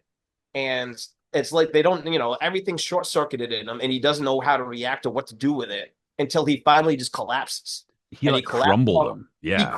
yeah, and he collapses on all fours, on his hands and knees, and he just stays there with his mouth open and his eyes just glassy. Yeah. And it's He the got most like he got just the shit beaten out of him. Like he didn't it get was like knocked devastating. out. He was Yeah. just like, holy shit. Yeah, it's one of the more devastating knockouts you can witness because it's just complete. You know what I mean? And it's that that was it for Bramble. He never was able to reach that, and that's crazy to think. In only 2 rounds, wiped out. He was never able to reach that type of level of championship form again. He had high profile fights after that. He was in a lot of high profile fights after that because he was a good opponent and he always made for really good fights. But he never was able to reach the heights that he was being on the cusp of like lightweight stardom because Rosario beat the shit out of him in 3.5 minutes. After that, he was basically like a 500 fighter. It was kind of like Yeah. you might get a good version of him, you might not. And he was almost certainly gonna give rounds, but a lot of the times in a losing effort. Yeah, it was, he would always usually go the distance. It was rarely when he got stopped, but like eventually after a while, he started losing. As first, it was like losing close decisions, especially in 1991 when he fought Obakar. In that fight, Carr was 20-0, and I think he was still a teenager or just turned 20 or something like that. But anyways, he was, the Kronk's new star, and he was really popular on USA Tuesday Night Fights. So I remember for that fight, I remember reading that they did a phone in poll. Like they had a few names that they had available that they wanted Carr to fight next, and Bramble was one of them. And Bramble won the poll by like a wide margin. And so the fight got made, and Bramble almost beat him. You know what I mean? Like he dropped him and beat him up, and like and gave him, and probably got robbed in that fight when you think about it. But that was like Bramble's last like hurrah in terms of like a really Oh good man. performance. If Amir Khan's pissed they ain't making fights like that anymore. Remember when Floyd Mayweather did the poll and Oh yeah, yeah, that's right. Who was that? Who was it? Who was it supposed to be? Khan and who? No, he did a poll on Twitter, I think, that he was like, who do you want me to fight next? And Amir Khan was one of the fucking options, and everybody Yeah, voted for Amir Khan, and he fought like I don't remember, but he fought somebody else, and it was like somebody totally unrelated. It was like Robert Guerrero or some shit. We were like, what the fuck? That's hilarious. That was good. Anyway, yeah, that's fucking great that they would actually honor the fucking call-in poll. Sure. I was just, but I mean, like, to think about like how devastating that was. Like Bramble's career never really came back, but he was always still popular from that, and he was always popular at the Hall of Fame. I used to see him there in my early years. I would see him, definitely he was there almost every year during my early years, and just cool as shit, like a really cool guy. And I don't know. I remember one time at Graziano's, me and my best friend were hanging with him late at night. You know, we had no business doing that because both of us are like 16. What are we doing hanging out with a former world champion at like midnight, right? At a bar. But we're sitting there, and I remember like I don't know what happened, but some girl comes walking by, and she looked at Bramble, and she was like, "Oh yeah, yeah, I see how it is. Uh huh." Like she just gave him some kind of attitude, and Bramble looked at both of us and looked at her, and we looked at me like, "You know her?" And he goes, "Nope." And I was like, we were like, "Really?" He goes, "I have no idea who that was." And he grabs us. He goes, "Yo, go get her." And he sent us to go get her. And me and my friend ran up. He was like, "Yo, our friend wants to come talk to you again. He doesn't know what that was about." I'm like, what the fuck, man? Wild Nights at Graziano's. Yeah, I should write a book about that. The Aris's memoirs at Graziano's. Yeah, dude, fucking, I'm sure. Well, it abruptly stopped in like 2020. Yeah, right. Thanks. Yeah, thanks, Ed. Thanks, COVID and the cops, Mm-hmm. Lots of cops. a whole bunch of cops. So, So what do you yeah, think? good call, Livingstone Bramble, dedicating the fucking cops. I Um, mean, it's the next level like IQ move right there when you think about it. Fuck yeah, dude. Good call. Well, Yeah. and it's actually funny too because going through a number of the 1980s magazines, Bramble Yeah. was on the cover of Ring. He was featured in Sports Illustrated. I mean, he was not ultra popular, but he definitely shot to stardom after that Yeah. first Mancini fight. So that's a good call. Um, Another character as far as, he definitely picked a gimmick. It was two different gimmicks. He switched it up and is later on in his career, but still somewhat entertaining and fitting. At least the first one was Bernard Hopkins. All throughout the 90s. I would say that it was, I don't know that he did it before winning his title. I'm trying to think, but I don't think he did because I don't remember The him. executioner? Yeah, I don't think he did it against Roy, did he? I don't think he did. You find out right now. I'd have to look it up, but I don't think he did. But Just find out right now. Hold up. I Uh, definitely remember him dressing up and being flanked by the fucking weird dudes dressed in like the S&M shit on Fox. I definitely remember that. yeah. Yeah, he was but I mean, it was a Oh fitting yeah, yeah. nick. He has it on. Does he? I guess maybe. All Um. right. Oh, it's a weird one. It's not like the same one that you've seen. He's definitely wearing something there. So he's wearing an executioner, like it's a hood. It's not like the mask, but it's open right here, and he has like a bandana over the not a, like a I don't know. It's weird. Yeah, that was before he had the And I money see to and I get see a and I see the executioners. I don't know if that's Roy's people or not, but I see nope, those are executioners. that was before he had the money to pop for the fucking legit. Oh yeah, no, no, no. This is pretty hilarious. You got a couple of dudes who look like they're wearing like what do they call S&M suits over there, and they have plastic executioner hatchets or whatever the fuck they are. And Yeah, Roy is and they're sitting in the neutral corners, and Roy is bouncing around them, smiling.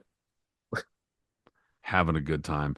Well, fucking like I said, is a gimmick and he went with it. But like I said, it was also a fitting nickname because throughout the 90s and into the 2000s, he did have that style and he was much more of a kind of like chop you down kind of fighter, outwork you, grind you down and execute you. He's definitely that kind of fighter, so it made sense. But I mean, it was also part of the personality, I guess, too, where he was the pissed off dude who could never get a break that he wanted, and he was always kind of on the fringes while there were bigger promoters trying to give opportunities to these other middleweights and stuff like that. And part of it was also his doing, not gonna lie. And that's another thing I've been, reading through some of these magazines in the 90s, dude. Bernard Hopkins was having trouble with everybody when it came to like managerial and promotional trouble. Pretty much everybody that he came across. And to be fair, you know, looking back, especially now, we know that a lot of promoters and managers were pieces of shit and were totally skimming off the top and colluding with networks and stuff like that. But so it's tough to really get on fighters for lashing out against the people who were fucking them over. But that being said, Bernard Hopkins couldn't really seem to get along with like anybody. Man, back in the 90s, it was Hopkins against the world. It really was, and I can understand being very, very like paranoid and not trusting anybody in terms of thinking everyone's going to want to screw you over. But at that same time, you're screwing yourself when you do that. Sometimes you have to play, you know, and pay to play. But also, two things like, compounded Hopkins back then. One was that, like you said, he boxed around and like always gave like issues to like different promoters and such like that, right? And then two, he was in a really awful era. We've talked about this middleweight era for a lot, many times on the show, but it was bad. It kind of summed up the 90s or whatever what it was. It was not good. And the top guys during that era were Hopkins, Keith Holmes, William Joppy, and briefly Lonnie Bradley, as WBO champion. Then he left. Bronco McCart was there like briefly for a second. Winky Wright hadn't really made his name yet. It was just whatever. So there wasn't much for Hopkins to really be able to do. Like he fought Roy Jones, lost that fight. It was competitive, but he clearly lost it. And Roy, after like a defense or two, had moved up to super middleweight and wasn't looking back. And back then, no one was clamoring for a rematch between Hopkins and Roy because why would you? You know what I mean? And it's like anytime Hopkins has been around Hopkins had been champion for a long time though. So let's think of it like that too. Like even when there could have been other opportunities for him to have like a chance at like, I don't know, maybe a unification against like Julian Jackson or something like that. That just ended like really quickly. You couldn't fight Jackson, you couldn't fight Quincy Taylor. There was just no one around. So by the time Keith Holmes finally got that WBC belt and held on to it, it meant more than like nothing than anything, right? And then as we've talked about before too, he didn't really have a steady home or where he was like defending his belt. He was kind of hopping from network to network back then. Like he was on that Fox Sports show where he knocked out unknown Steve Frank in like 12 seconds. So that didn't really help his brand besides breaking a record. He knocked out Joe Lipsy, which was an impressive win. But how many people were home on a Saturday afternoon watching that on ABC before the Tyson fight that night? Everyone was probably out doing whatever they're going to do, you know? Same like other fights too. Like he He was fought on Bo. USA. Yeah, exactly. He was on USA. He was on Fox Sports. He was on HBO a couple Yeah, I of think he times fought too. on Showtime a couple Yeah, times. he was on Showtime a few times. But he was probably featured on Showtime more than anything during that point. But it wasn't until the late 90s when HBO finally started featuring him and featuring him more prominently. But at that point, he had been champion since, I don't know, for almost 4 or 5 years. And it was at like the peak of his like pissed offness. You know what I mean? And just being like, what the fuck? No one wants to give me a shot. No one wants to do this. No one wants to do that. Well, it doesn't help that you don't want to work with anyone either, and that the guy that you refuse to work with, Don King, is the one that has the other champions. So King has no problem having his guys fight Hassan Sharifi or Julio Cesar Green or this one or that one because it's all kind of staying in the family regardless. Why is he going to bring you onto the outside? The only time that finally changed is when Hopkins moved over there to join the tournament. Yep, which he and Hopkins just did not know how to not open his mouth, dude. Like he didn't know how to keep quiet. Like and some of the things that he said, like I'm not going to be stupid and be like, "Oh, I believe him about Lou DiBella," because I don't know anything about anything that happened. I think that it's possible that Bernard Hopkins was privy to some shit, some like shady shit, not specifically with Lou, but just in general, um, that he saw or knew about, and it's just that he couldn't shut up about the shit. And basically, at that point in like the late 90s and early 2000s, he had to finally kind of concede a little bit. Like he'd already gone through like everybody. They did America Presents. I'm pretty sure he was with them or like dealt with them Yeah, he for a was. bit. Fucking, yeah, they didn't last super long. He was with Butch Lewis. That ended acrimoniously. Like he just had basically gone through pretty much everybody, and people didn't want to deal with him until he finally, I guess in a lot of ways he got lucky because the perfect opportunity came along. The Keith Holmes fight was not a good fight, but that was easily a winnable fight for him. And obviously the fight that he needed to take to, they weren't gonna fucking give him the Joppy fight. There's no fucking way. They wanted that for Felix Trinidad. And he even got screwed in the tournament. They gave him the hard fucking schedule in the tournament, and then tried to, also, well, anyway, he kind of lucked out that that entire thing lined up the way that it did. It sucks that everything got delayed because of 9/11, but in any case, yeah, he capitalized on that shit too. And I will say, as far as the ring walk and the gimmick and stuff, he really went full force on the USA shit. And even with Tito coming in with like the firefighters and stuff like that, you remember that shit? That shit was Oh a yeah, big he was wearing big the night, helmet. man. That was a crazy night. I always predict Yeah, the I'll Hawk Group never forget that. can't, man. Emotional, everything, and That was a weird listening fucking time, bro. and listening to accounts of people that were there for that fight week. Like I know Dan Raphael has written about it in the past that he said like that was the one time he was in the city that everybody seemed super polite to each other. Like everyone was just kind of going That out was of their way. such a weird time, dude. Yeah, seriously. And what was weird too was Hopkins' mask for that fight. Because I remember he was wearing the red trunks and he was wearing like that mask. But do you remember that the Grant logo was like right emblazoned on the side of it, like giantly? I'm like, bro, of all things you need to have a logo on, the mask is not it. Like, take that shit off of it. You know what I mean? And that shit's that shit's like something that people don't even talk about anymore, but something that was super fucking controversial at the time. Remember Golden Palace? Yeah, I was about to say the Golden Palace tattoos on the back. Yes. Yeah, because they were like, oh, whoa, we don't know if the ink's gonna rub off and it's gonna get in Yeah. their eyes and all this sorts of shit.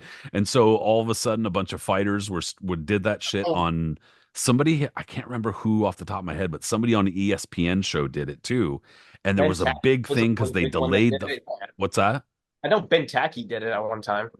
Maybe it could have been him, but I know that they were initially going to delay the fight and they weren't going to do it because they were like, nah, the fighters getting sponsorship that they're not, basically they weren't able to tax or fucking, Yeah. tax the sponsorship. That's what it came down to.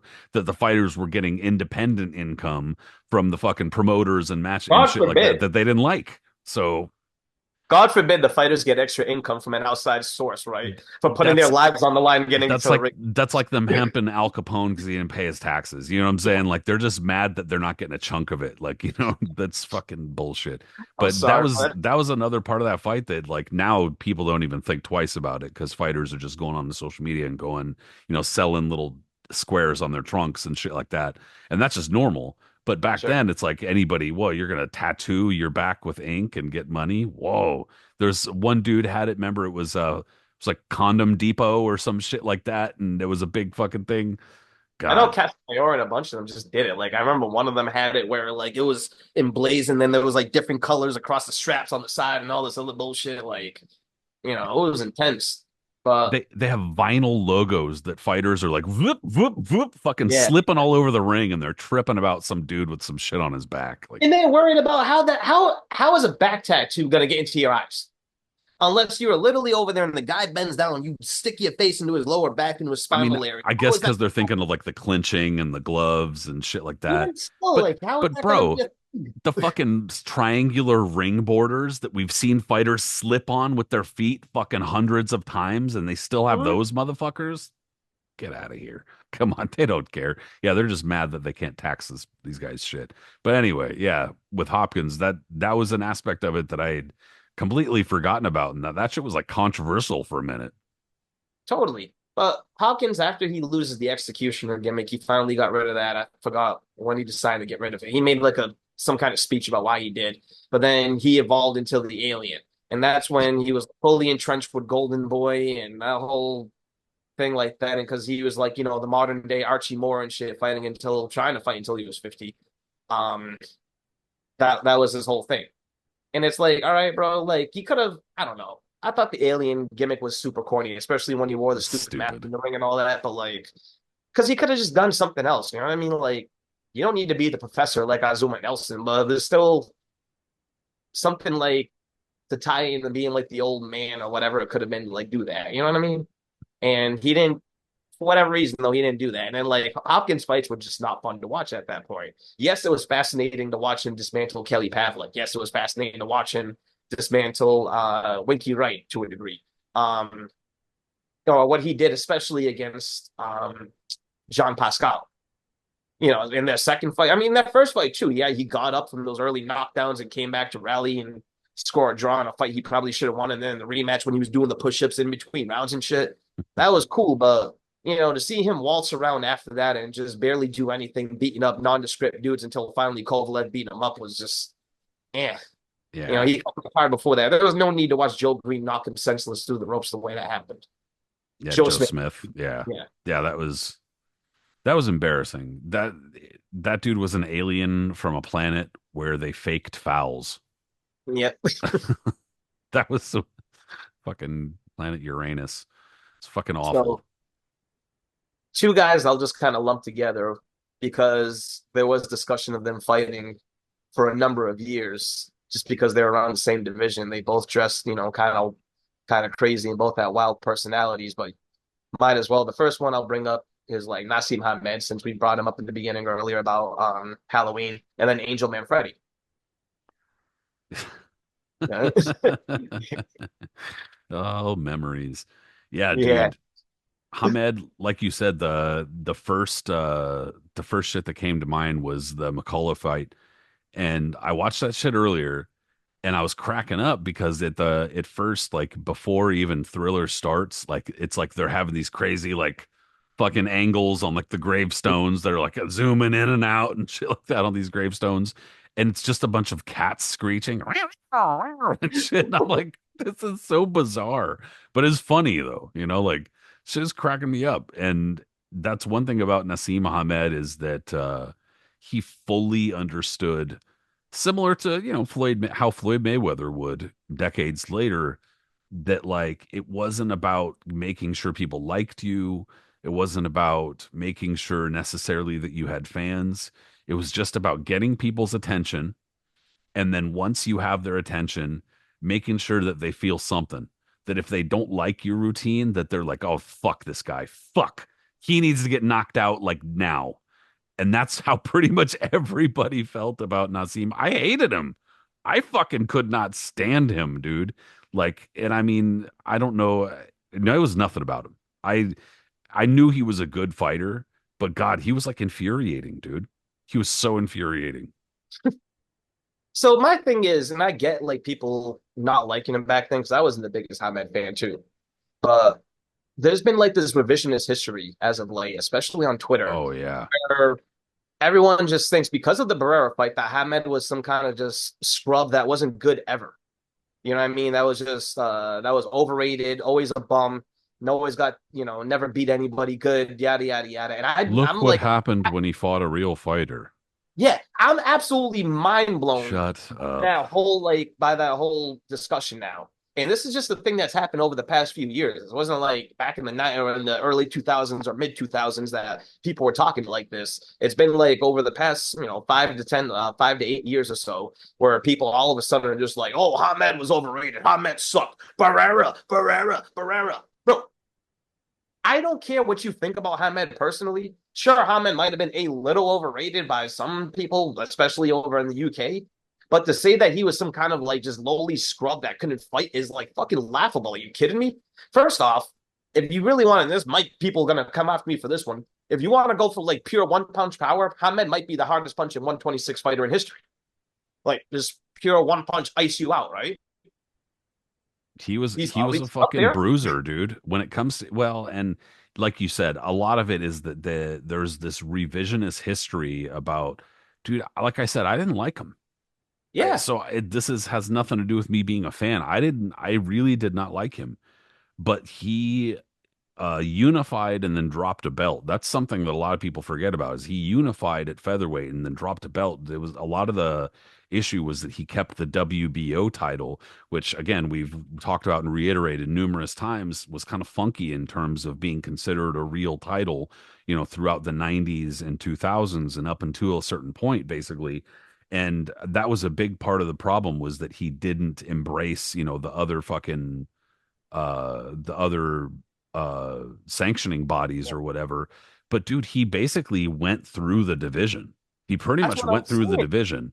And one of the kind of also slightly revisionist viewpoints on this is like, well, he avoided Juan Manuel Marquez. Marquez definitely was, if he wasn't the mandatory, he was like one of the top rated contenders. But nonetheless, Marquez turned down one opportunity. And then when he tried to press the issue the other time, he wound up losing like shortly after that. So the Yeah. timing didn't really match up anyway. I'm not trying to like fucking argue too much for Hamed here, but I'm 100% with you, man.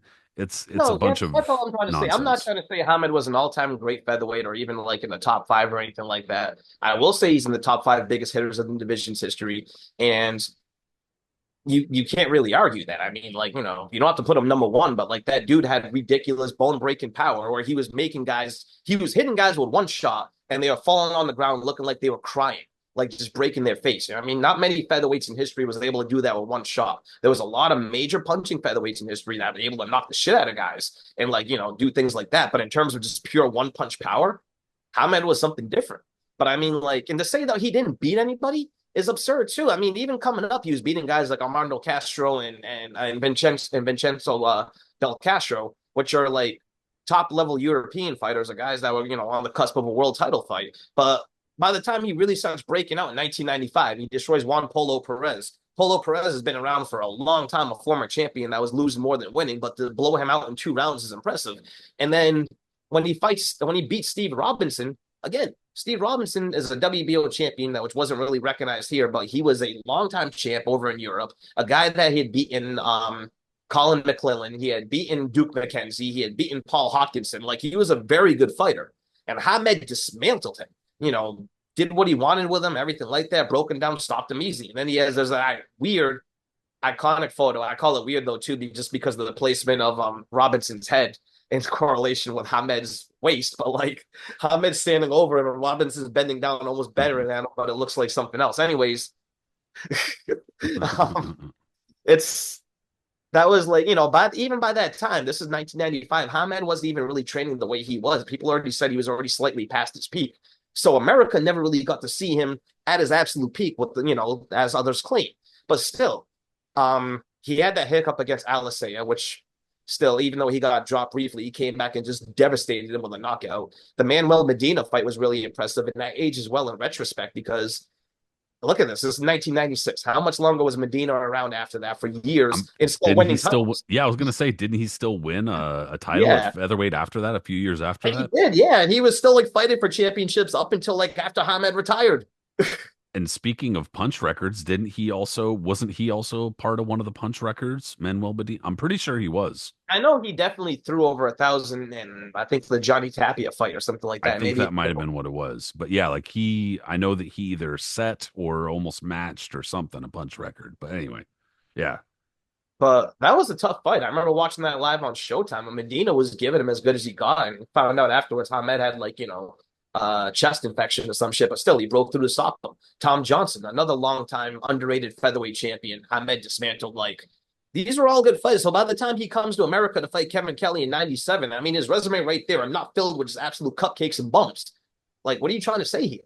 Dude, like it was like something like 75% of US press picked Kevin Kelly. And now they Yeah, want to go back and say that, that Hamed was never shit. But that's what they do, you know what I mean? And for me it's one of those things where they're going to ask, "Well, who did he fight?" Don't get mad at me because you don't know. Don't yeah, try to fucking, yeah, don't, because you don't know, don't try to fucking downgrade somebody. That's the same shit that they do against lighter weight fighters now. Like, oh, who did Chocolatito ever fight? Nah, don't start because you don't know. That has nothing to do with me or with even the fighter. Just because you haven't kept your knowledge up, don't fucking start talking to me. And that's what they've done with Hamed, dude. Is like, you know, he had an entire fucking career before the Barrera fight to Yeah. act like, he was fucking like 10 fights into his career before he lost to Barrera is stupid. And I don't want to listen to And those I people. totally agree with you too in the fact that like Marquez was not the Marquez that everyone kind of like when people it's almost revisionist history with Marquez too, that to think that Marquez was the same guy that we've always seen him from the Pacquiao fights and all his other ones throughout his career, and when he fought Barrera and yada yada yada. No, he really wasn't. I mean, like, Marquez was a guy that was like wasn't a finished product back then either. When he was mandatory challenger for Hamed or number one contender, whatever it was, I would go on record right now by saying that the Marquez that was on back then, Hamed would have beat. All right. Like, if you watch this fight with Freddie Norwood and you see other fights from there against Julian Wheeler and stuff, Marquez still struggles with southpaws. He still struggles with guys that are slick and trying to, find his footing and all that and trying to find, like, what he's trying to do. Like, he has great combinations. He knows how to fight, but he's not a finished product of what he would be years later. And to think that he would have just ran through Hamed like fucking butter, a knife through butter is absolutely absurd. Hamed wasn't washed yet. He still looked good against guys like Giovanni Bungu and, Paul Engel and stuff like that. And to think that a guy like Marquez, who struggled mightily and lost legitimately against Norwood and didn't look that, looked a little uneasy in other fights around that time, was just going to beat Hamed. Right around the same time in like the early and mid 90s, both like the Great Western Forum was like it wasn't popping like in other eras, but it was popping. Yeah. And that was where Marco Antonio Barrera, he fought a bunch of times at the Forum in the early and mid 90s. And Marco Antonio Barrera was the one that they were like, oh, he's the one that's going to go on to some shit, right? Marquez was the technician that like nobody, I mean, I'm just saying, like nobody was excited about him at this point. Like there was not really any buzz around Juan Manuel Marquez. Like people, it is revisionist, dude. Yeah. Especially since he knocked out Pacquiao. It's like the whole fucking story changed in retrospect, and it's like, no, that's not how it went, dude. Even going into the fucking Derek Gainer fight, a lot of people were picking Gainer. Like, I and mean, I did, and I'm totally wrong on that one. That was you awful. weren't alone, dude. You weren't Yeah. alone. That was a unification fight. A lot of people were like, "No, Derek Gainer's style. That's the wrong style for him." That was not correct. But a That's what lot I of thought people too. thought that. And What's Gaynor that, wasn't looking bad during. I said I thought that too because Gaynor wasn't looking bad during that time either. He was like kind of looked like he was on a roll dude? and coming into his own. Marquez had that like early 2000s surge. Like before that, it was tough. That it Yeah, was a tough sell. So to act like, oh, Hamed should have been fighting Marquez way back in the day. Stop. There yeah. was no There was no money involved in that either that he was looking for there because was no real push for that.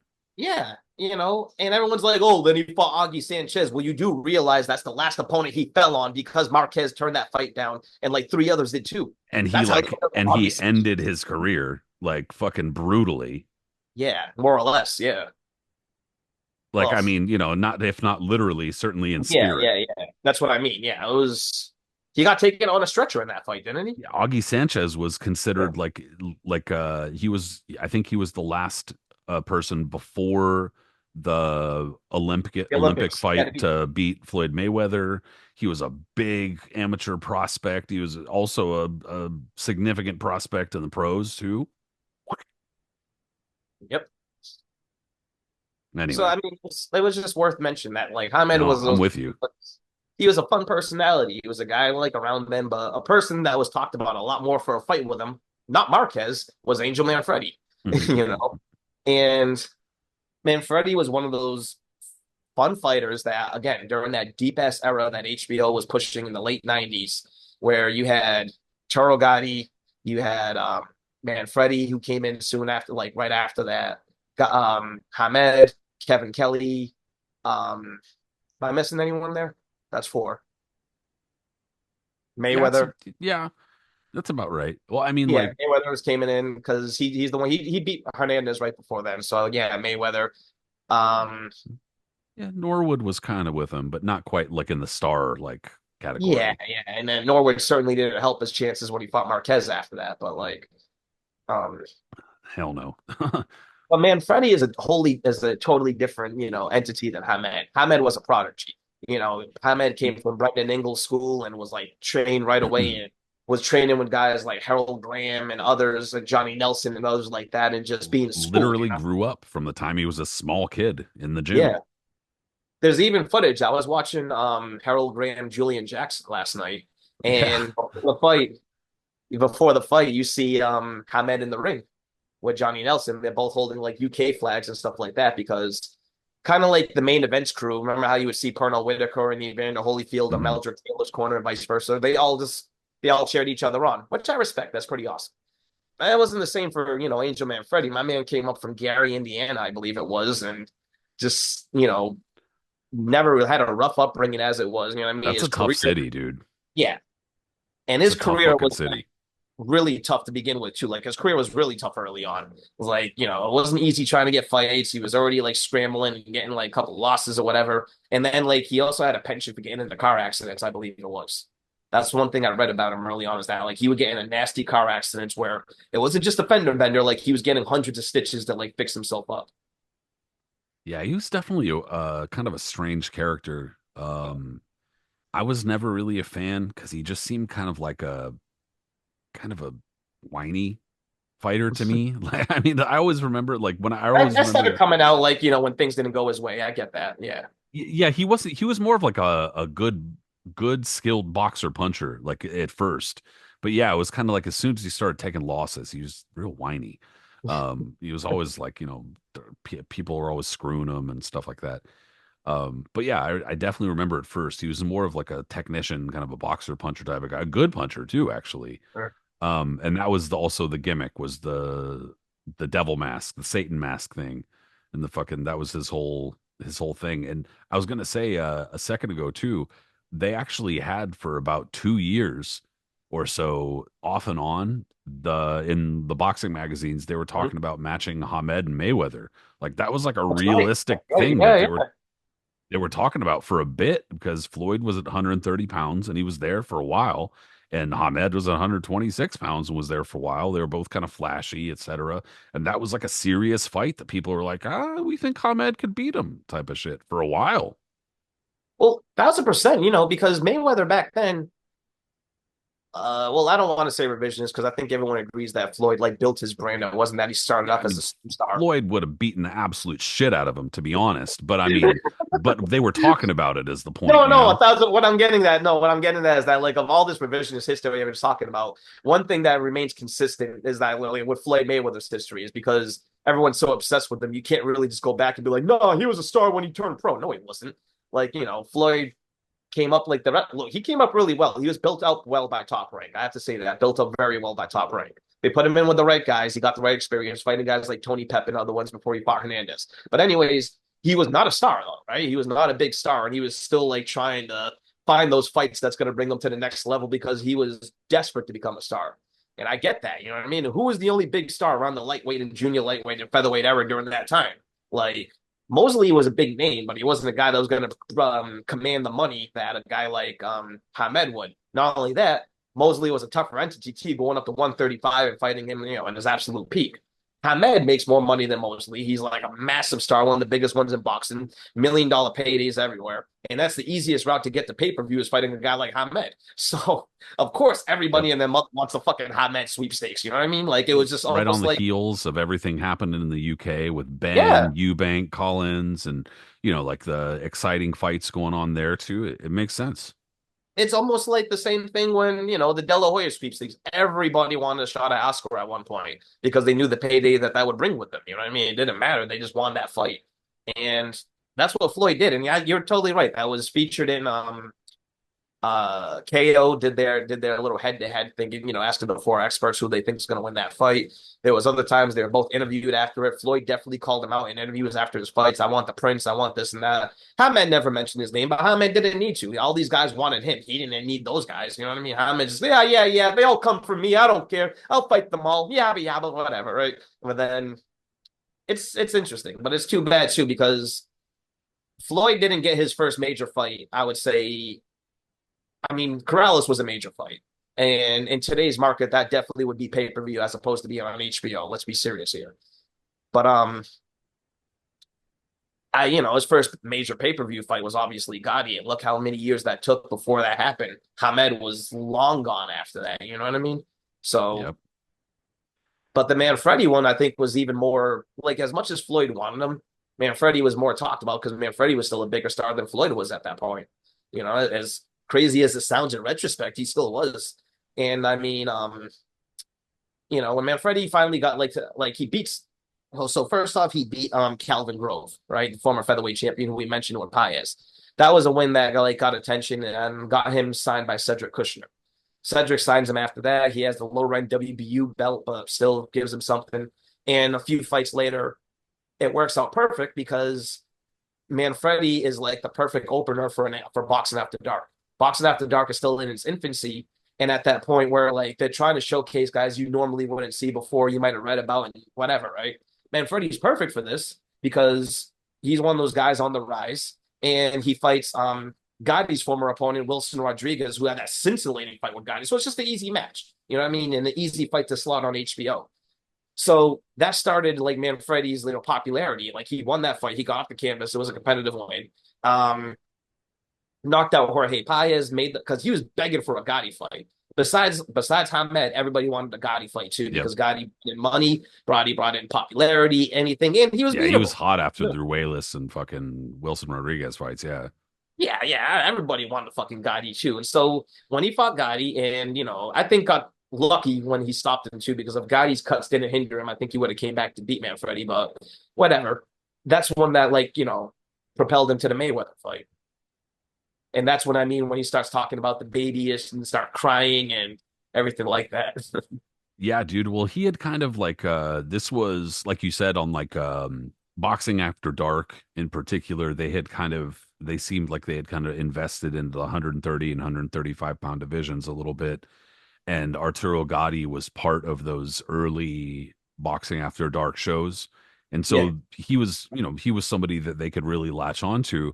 But then part of those guys and in the division, Angel Manfredi had gone through, like you said, Wilson Rodriguez, Paez, and then Gotti, and then he beat up John Brown a little bit, which, John Brown was a terrible fighter to look good against. And I mean, like, you had to really beat him up in order to like, put him away, and almost nobody did. Who was it? He was like a 4 foot 10 tree stump. He was just a pain in the ass. The only fighter that I can think of offhand that really stopped him was Steve Forbes, and that was because he cut him inside of his ear. He like punched him, and he got a cut inside of his ear, and they were like, "Yeah, we got to stop this. There's a cut," and that's the only time I can think of that even got stopped. Like nobody could stop that guy. He was a pain in the ass. But even so, Angel Manfredi got beyond him, and I think that they were, it not only made sense to make a fight with Floyd Mayweather, but a lot of people thought that Angel Manfredi was going to be the dude to beat up Floyd Mayweather. That's Hey, not how it was at all. I mean, I was almost thinking that too when that fight happened. I was like really excited. I was like, man, Floyd's gonna get tested and da, da, da, da, da. And I could understand how people would think that. in the first round, after like Floyd initially his speed befuddled Mayweather, befuddled Manfredi initially, it looked like that was starting to happen a little bit because Manfredi was starting to like settle down a little bit, starting to time Floyd with his jab and like go into his body. And he was hitting Floyd a little bit because remember, this is like still pretty boy Floyd, as they want to call it, when he was still more aggressive and he had a tendency to be tagged more because of that. And so, yeah, Manfredi didn't look bad at the end of the first round. In fact, by the last 30 seconds, he was kind of controlling it. And the announcers were saying that Yeah. and so on and so forth, right? But then round two happened, and I forgot. It was like the funniest thing because if I remember the commentary correctly, Lampley, who was definitely pro Manfredi, was like going on, and he said something to the effect of he was like, "Manfredi is befuddling Mayweather. It was Mayweather like looks the perfect befuddled right, timing. yeah, Yeah, yeah, yeah. like, Mayweather looks befuddled right now and kind of confused." And Roy He was like, doesn't "No, know what to do or some yeah." shit like Like that. Roy was like, "No, he's not. No, he's not. He's just waiting." All of a sudden, boom! He just hits it with one quick right hand, and Manfredi goes skidding across the ring, and Floyd stops him like 10 seconds later. Yeah, he was kind of like hung up on the ropes, frozen, like doing the, kind of Yeah, shit. Like he didn't know, he couldn't quite cover himself up, but was like, I get it. You know what I'm saying? Like it was one of those stoppages where it wasn't the cleanest stoppage on the face of the planet because the dude was not out. He wasn't like totally, but he couldn't cover. He couldn't even bring his arms up to really cover himself. And And if Floyd you was watch just too, unloading. one of the shots, he hits him with an uppercut that snaps his head smooth back too. Yeah, he was When a trapped referee against the sees, ropes. Like yeah, it's a bad, you know, if you're one of those people that says I would rather them stop a fight too early than too late, then you're probably not gonna have a problem with that stoppage. And I didn't. the thing too is that and this is I've noticed this in other fights too, is that if you're on the ropes and you get flurried on, you're not really thrown back. If a referee sees your head get snapped back by like a big punch, just one, boom, and your head goes like that, chances are they're going to jump in. They're not going to allow that to keep on going. You've seen that happen with Manfredi. You saw that happen more controversially with Charles Brewer against Antoine Eccles. Remember it happened with Corrales Castillo. All they got to do is see that head go on a swivel like that, and chances are they're going to stop in because at that point you're not defending yourself anymore. It doesn't look like you are. Your head's just going to get whiplashed. And man, Freddie yelled about that. He threw this big ass temper tantrum, started stomping around, tried complaining about the referee, saying this and that. I don't know. I've not watched it in a minute, but I just know there was a lot of fucking cursing going on and other stuff he was doing. He was livid. And that almost just became like the blueprint, though, for the rest of his career. He was able to beat contenders and sometimes score a bigger win than anticipated, like he did against Ivan Robinson or when he got that weird decision against Julio Diaz. But other than that, anytime he really came up against like a world champion, he lost, and it would lose comprehensively. It wouldn't be like it was like super close. You know what I mean? Well, he was able to take out almost that entire second tier at 135 in like the late 90s and Yeah. 2000s.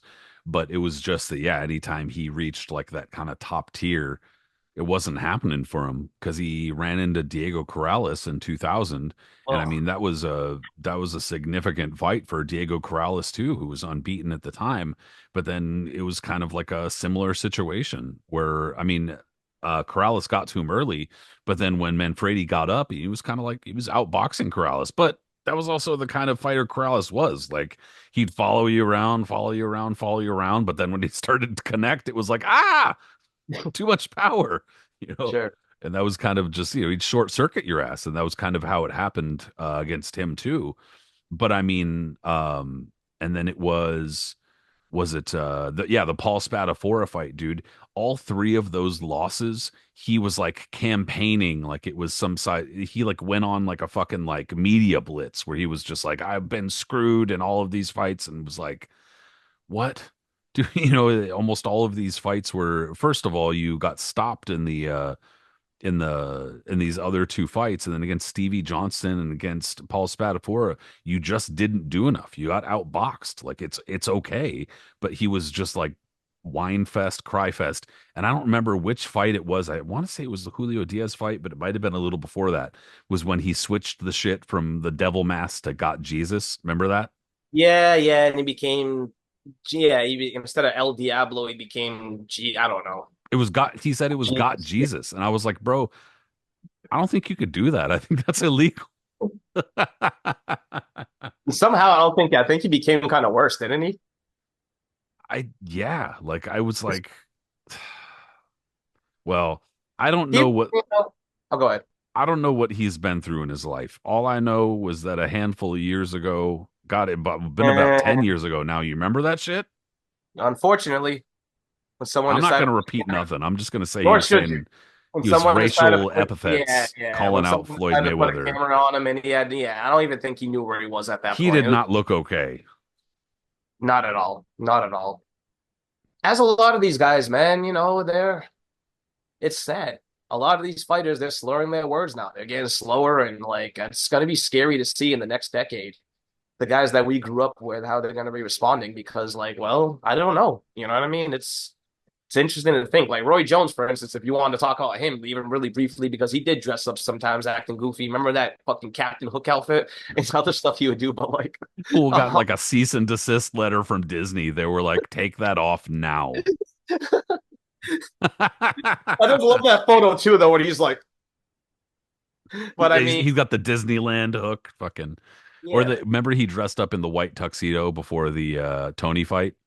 he would dress up in tuxedos a lot before his fights, like Yeah, those he real had like the tuxedos. athletic tuxedo. Yeah, he'd have the whole thing with the cummerbund right in the middle, right there, right in the middle, the the charm and shit. and he would just take his whole rip it right off. But like him, Shane Mosley, and a few others, I'm kind of worried about them in the next decade or two because they already sound like in terms of like how their voices and everything like that. It's already kind of Yeah, Shane doesn't sound good, dude. But you know what? I'm not trying to pick or poke at sure. anybody, but Shane also, I mean, by his own admission, dabbled in the PED shit, bro. And who Yeah, fucking yeah, knows yeah. what that did? Like, who knows what any of that type of shit, bro? Fucking Balco, Victor Connie, all those fools injecting their shit into the fucking conversation now. Who fucking knows? But like, yeah, Shane doesn't sound good, bro. And especially because, like you said, I think just because of our age and shit like that, like we pretty well remember pretty much all of Shane Mosley's career. So yeah, it's tough to fucking see a lot of guys from that era now ending up not super great. Yeah.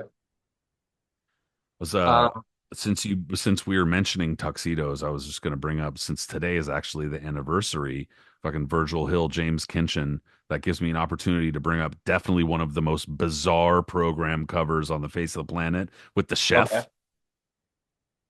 I haven't seen, what's what Virgil Hill with the chef and Kenshin. Hold on.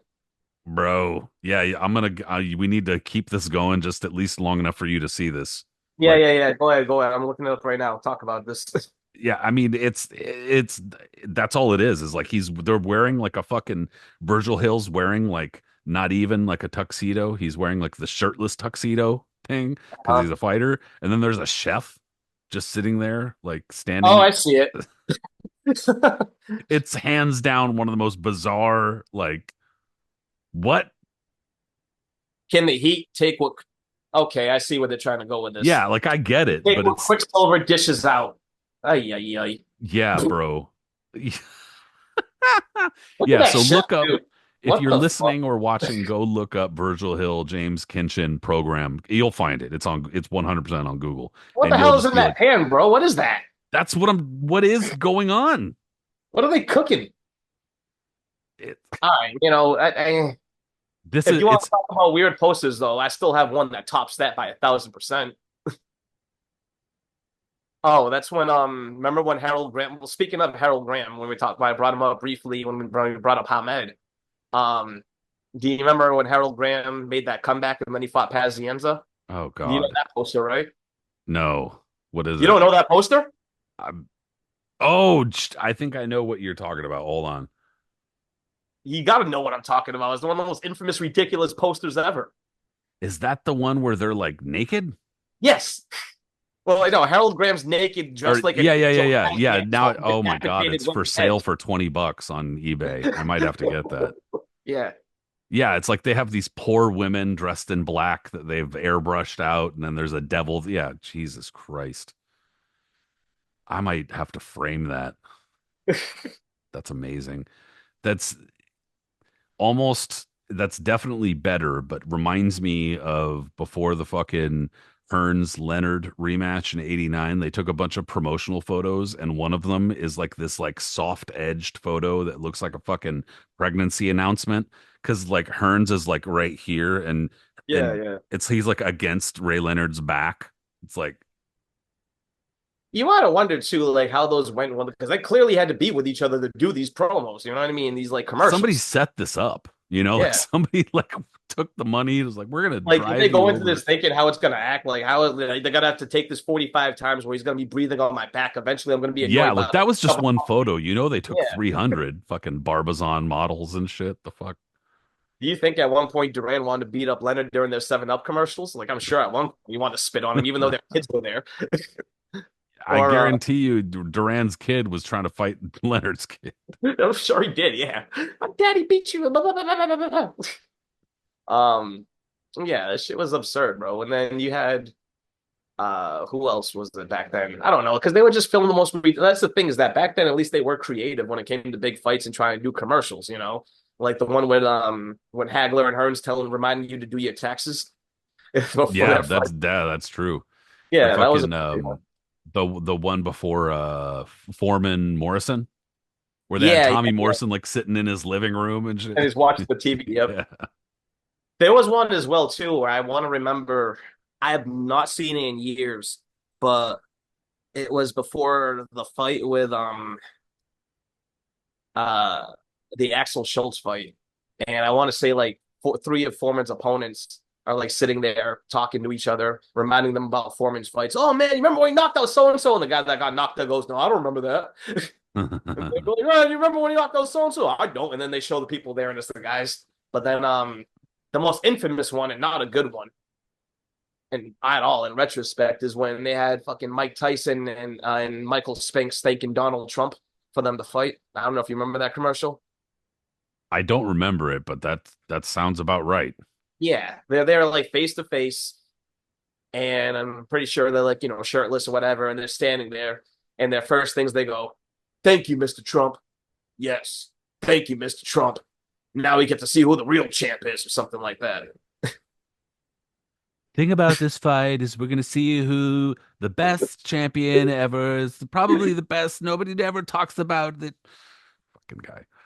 Yeah, best Great. of the best, best of the best. You see this guy right here, Tommy Hearns. He made me all the money. He made me so much money one day. Oh, Single-handedly fucking up an entire like half decade of boxing merchandise because his name's plastered all over everything, and I refuse to wear a fucking t-shirt with that bitch's name on it. The fuck? Fuck. same way. I'm literally the same way, bro. That's one out of all Damn the it. t-shirts I own. I don't own any Tyson Yeah, like half of shirt. Tyson's title fights, for Yeah. fuck's sake. Yeah, I gotta get Fuck. bootleg shorts of them. There's only one Tyson Spink shirt I can own. That's because it has a giant Diet Pepsi logo on it instead of Trump Plaza. What a fucking lunatic. But yeah, we don't need to veer off of that. But I mean, like, it's just all kinds of things, like all kinds of characters for Halloween, and like boxing in general has had it. And like you said, it's been around for fucking ever. If you even want to go back to like the 20s, think about guys that they didn't dress like in character inside the ring, but just how they were outside the ring. Well, like my man Badlin Siki, who I still find to be one of the most fascinating characters in the history of the sport, where just it wasn't even him trying to be funky or trying to stand out. He would just normally would be dressed up in some, I bet you it would be beautiful colored royal garb or whatever he was wearing and some robes and stuff like that. But then he'd be walking his pet lion and monkeys and other stuff. Then he had like a whole fucking zoo with him. Or, Bob Fitzsimmons in his own eccentric ways walking around his pet lion while he'd be biting random people on the street, including himself. And just things like that. Like, boxing and the weirdness and so Halloween in general have always gone hand in hand. It goes it perfectly as far as as far as I'm considered. And I mean, Oh, again, I know that there are a lot of people who wish that we would kind of get rid of the pageantry or whatever. There's certain parts of the pageantry I could really take or fucking leave. Like I said, national anthems and that kind of I was shit, about to say, whatever. get rid of national anthems. I couldn't give less of a Especially, shit. Could not give less of a shit. I don't give a fuck where the fight's taking place or who's involved. I don't care. But, if you want to inject some personality into that shit, some fun, ring walks, costumes, I love it. And that's, I think, a big reason why they got rid of the Hans Zimmer shit with PBC, because people are like, this is sterile. It's not, the more personality with these fighters and shit like that when you let them choose their own music. So, in oh, any that's case, right. I forgot about that. Ew, remember yeah, that they shit where they had the come out ramps? like, yeah, they made him come out to this goofy music, right? And then they didn't get announced. There wasn't a ring announcer, wasn't there? It was dumb, dude. It was, and they Wow. abandoned it rightfully. Yeah, They thank God. I abandoned it. totally forgot about that. I don't think they did it for all of them. It was like the ones that were on NBC and ABC, but then like on the other networks, they were like, "Ah, we'll do more informal," which I get it, but anyway, yeah, dude, costumes, characters, things like that. It's perfect for boxing and for combat sports, and it goes with the history perfectly, dude. That's what we fucking came to talk about, and Sure. I appreciate you going down memory lane with me, bro. Always, always. You dressing up this year? Yeah, I have no idea as what yet, but that's usually how it goes. It's usually last minute shit. Like we worry about the kids, and then last minute I'll be like some caveman or some shit, which I am already. Hey, man. Good stuff. Yeah, for sure. Are you? I might, man. I don't know. I was thinking about doing a last minute Macho Man Randy Savage or some shit because I've done that in the past and I had the costume, but I don't. I have a so I'm working Saturday afternoon, the pro grade Catterall card, Okay. and luckily it ends in the afternoon, so I can go out at night. And there's a party I'm going to. It's called Disco Masquerade, so I have no idea what I was supposed to dress up as or what that even supposed to encompass is, but whatever. Fuck it. Make it fun. Take it back to childhood. Well, everybody, we appreciate you listening in. If you did listen in, go ahead and subscribe on whatever podcast app you listen in on. If you watched on YouTube, subscribe there, leave a comment, etc. On social media, find the Knuckles and Gloves podcast and yeah, all that good stuff. Individually, we're on social media in different places. But yeah, find us. We'll say hi, Aris. Talk soon, bro. Have a good one, y'all.